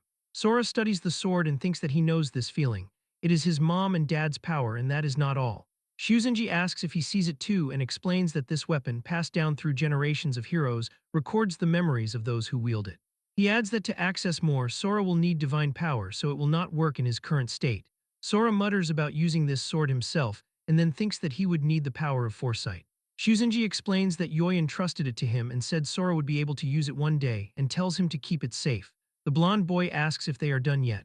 Sora replies that they are. Sora thinks about why it feels like he has been thrown from one twisted tower to another. He escaped one only to run into his parents just to part ways again. He wonders where he is headed and what is waiting for him at the end of all this. We see a hooded man sitting on a throne. As he turns his gaze towards Sora, his left eye flares to life. Sora and Shuzenji are led by the blonde boy. Shuzenji marvels that he never imagined there would be such a massive space hidden just underneath Shelter 6. The blonde boy turns and asks why in the hell Shuzenji is tagging along. Shuzenji calmly replies that it is to protect the son of the departed, of course. The blonde boy scoffs at him and states that the gods could easily kill someone like Shuzenji if they wanted to. He questions how Shuzenji can still say he can protect Sora Mukujima. Shuzenji honestly admits that he cannot. When asked how he plans on protecting him then, Shuzenji replies with a single phrase, "with my life." He continues and says that Yoi always said that if he followed the plan, the best outcome would be guaranteed, but then asks him to look how that ended. He declares that he is done with prophecies and that the only thing he puts his faith in now is his own life. Sora is touched by Shuzenji's conviction. The blonde boy reluctantly agrees and tells Shuzenji to stay the hell out of it when the time comes to face the god. As they walk, Sora wonders about the best outcome and questions if him surviving was truly the best ending for his mom. He asks the blonde if this so-called god trapped in the cave actually wields divine power, or if they are just another fraud. The blonde boy answers that they will see soon enough because once Sora witnesses their presence, every doubt he has will disappear. Sora asks what god they are supposed to be, but the boy says that it is not a name to just toss around and that they have arrived. They stand before a massive gate. Sora says that it is huge. The blonde boy places his right palm over his left hand and states that with this flame in his hand, he will stand before the god. The gate begins to open. The boy tells Sora to enter but instructs Shuzenji to wait there as the god has not granted him permission. Shuzenji warns Sora to be careful. He says that the divine power within Sora is abnormal and that the god may try to prey on it. Sora understands. The blonde boy tells him to go on because the god of deception and flames is waiting for him. Sora thinks about the deception and flames part. Sora is resolved that it does not matter what kind of god it is. Whether they want to recruit or use him, he will make sure that he is the one holding the reins. He walks down a long staircase as an overwhelming wave of divine power washes over him. The god sits upon a throne at the bottom. Sora thinks about how he is a giant and that with the themes of deception and fire, just as he thought, it has to be the Norse god Loki. He notes that Loki looks like he is already decaying. Loki's voice booms that he has finally arrived. He tells Sora that to face him without trembling means that Sora is clearly no ordinary human. He then asks if Sora craves vengeance for his fallen kin. Sora confirms that is the only reason he is here. Loki explains that Sora's link to divine power is bound by his relic, and that fixing it will require a heavy price. Sora replies that if Loki can repair his divine power, he will give up anything. He then asks if that is the line that Loki wanted to hear, God of Deception. When Loki remains silent, Sora presses, asking if his everything is still not enough. Sora declares that what he wants is not just divine power. He wants absolute strength enough to crush all his enemies and asks if Loki can give him that. Loki snarls and tells Sora not to get cocky, questioning how Sora dares to run his mouth like that to a god. He lifts Sora with magic and clamps him inside a giant hand. Sora continues, stating that Loki dragged him here through his follower because Loki wanted something from him. He then says to let him guess. He speculates that Loki wants to drain his divine power and use it to revive that dried-up husk he calls a body. Loki furiously shouts that he is an insolent wretch and squeezes, causing Sora to cry out in pain. Sora asks if he hit the mark, then tells Loki to just kill him already and take his power if he can. Loki growls that Sora talks big. Sora presses on and asks if that is something Loki cannot do. Loki releases his grip and admits that it is right and that Sora's power may be Norse, but he cannot steal it. Sora replies that this makes them equals then and calls him the god of deception. He extends his hand and thinks to himself that he knew it, and that the power he absorbed in that tower back then was Norse. But if even Loki, the second highest-ranking Norse god himself, cannot rip it out of him, then that means he has no choice but to treat some random nobody like Sora as his partner. Loki points a single finger at him and states that Sora has guts for a mere mortal. Sora says that he will take that as a yes to working together. Loki warns him to remember that anyone who has ever disrespected him in myth did not exactly live to brag about it. Sora shoots back that his empty threats ruin the sharp, cunning image the myths give him. Loki says that Sora is a pain as he starts coughing. He states that it is fine because he does not have much time left in this state anyway, so they will keep it short. Sora notices that Loki really is weakened.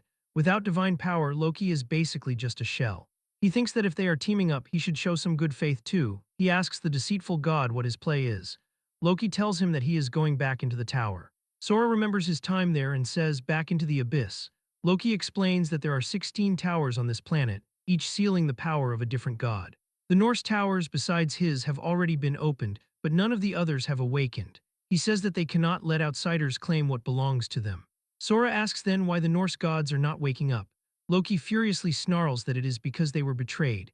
He tells Sora that he will explain later and that what Sora needs to know now is that the Greek gods are their common enemy. He reminds Sora that he wants overwhelming power to crush his enemies, and that he will give it to him, even giving him the luxury of choosing. He explains the first option is to consume the flames of the giant Surtur, which will refine Sora's power, but will burn him to ash if he ever runs out of power to feed it. The second option is to plant the seed of Yggdrasil inside his body, which will turn him into the ultimate vessel but will take ages to grow. Sora thinks to himself that Surtur's fire eats at him like a parasite and that the World Tree seed takes forever to show results. Loki says there is also a third option, fuse them both. The World Tree can grow faster by feeding on the flame and the flames can burn its branches instead of his flesh. But he warns, at the end of that path lies doom. Ragnarok itself will come to crush him, and a moment's loss of control will reduce him to cinders. He then asks Sora what his choice is.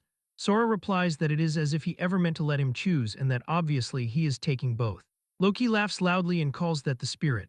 Sora takes both powers and he thinks that his whole body feels like it is on fire. A symbol of flame appears in one hand and the seed of Yggdrasil in the other. Loki notes that the two opposing forces are beginning to fuse and wonders. Who would have thought that the last hope of the Norse gods would rest in the hands of a short-lived mortal? The scene cuts to a ruined city. A copy of Sora, a revenant, notes that his divine power is being stolen and declares that he cannot let anyone reach the Norse tower. From one side, Mukai Licht arrives with his group. From the other, Mai advances with her soldiers.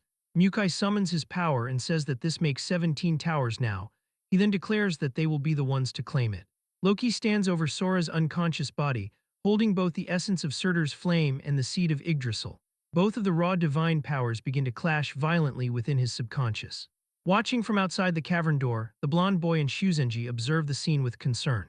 The blonde boy thinks that the other boy is an idiot and questions if he is seriously trying to fuse two opposing forces inside of his body. Shuzenji urges Sora to hang in there and calls out his name in encouragement. Inside his mind, Sora's eyes glow with two different colors, one red and one green. Sora finds himself transported to a strange, ethereal place. He asks aloud where he is and then wonders if he is inside his own conscious space. He sees a massive tree that is so huge it seems to stretch into an endless sky, and he asks if this is the World Tree's seed that was just planted inside him. He turns and finds a wooden man sitting and reading a book that is equally enormous. Sora wonders who this figure is. He sees that the wooden man is looking at him. The wooden man addresses him as Young One and says that within Sora's chaotic divine power he can see his past. He explains that Sora's mind is nothing but scorched earth, burned to ruin by flames of rage. The messenger continues and states that as Yggdrasil's messenger, he does not want to witness another tragedy where a child loses his parents. He offers to help turn this wasteland back into living, fertile land. Sora replies that he appreciates the offer, but he assumes that it comes at a cost. The messenger of Yggdrasil closes his book and tells Sora that win-win is the word he is looking for. He rises to his feet and instructs Sora to choose him as his overseer. Sora repeats the word overseer, just as another voice warns him not to let the messenger fool him. A spinning axe suddenly appears and severs the messenger's head. The attacker is revealed to be a being made of pure fire in the shape of a female. She accuses the messenger, saying that he just wants to make Sora a slave of Yggdrasil and use him to turn the mortal world into nothing more than fertilizer for the World Tree. Meanwhile, Yggdrasil's messenger regenerates his head and retorts that her demand is an even taller order. He explains that the flames of the giant Surtur burn all things to ash. Surtur's flame does not take this quietly. She steps forward and snaps back, asking him if he cannot see this kid's mind. She tells him that other than his rotten tree stump, everything has already been burned away. The messenger of Yggdrasil replies then, telling the human that the choice is his to make, but that before that he must read this carefully. He opens his book again, tears out a single page, and hands it to Sora.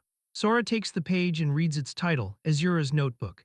It explains that to become an Azura as a mortal, there are 3 steps one must follow. First of all, you must choose an overseer to represent the will of the gods, which makes you an Azura candidate.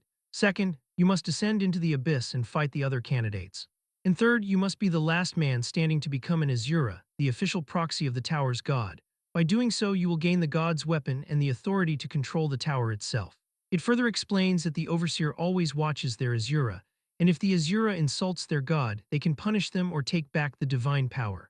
The divine weapon allows the Azura to wield their god's own strength in battle. Surtur's flame lashes out in fury at Yggdrasil, yelling that he is a damned coward and that she should have burned him to cinders back then. Sora thinks to himself that now he has Surtur's flame and Yggdrasil himself fighting over who gets to be his overseer. Yggdrasil's messenger replies that such a thing is beyond his capabilities. Sora thinks about the fire that brings Ragnarok versus the roots of creation in Norse mythology, and to think that these two entities are competing over him is unbelievable. He knows that any normal human would have passed out by now just from the pressure.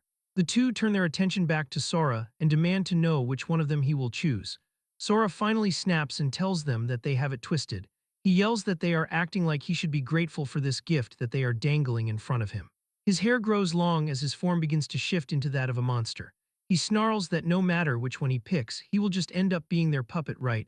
A moment ago the two seemed like giants, but now they are tiny compared to Sora's new form. Sora roars that he is wrong and that they will be his puppets. The two deities fail to understand what is happening.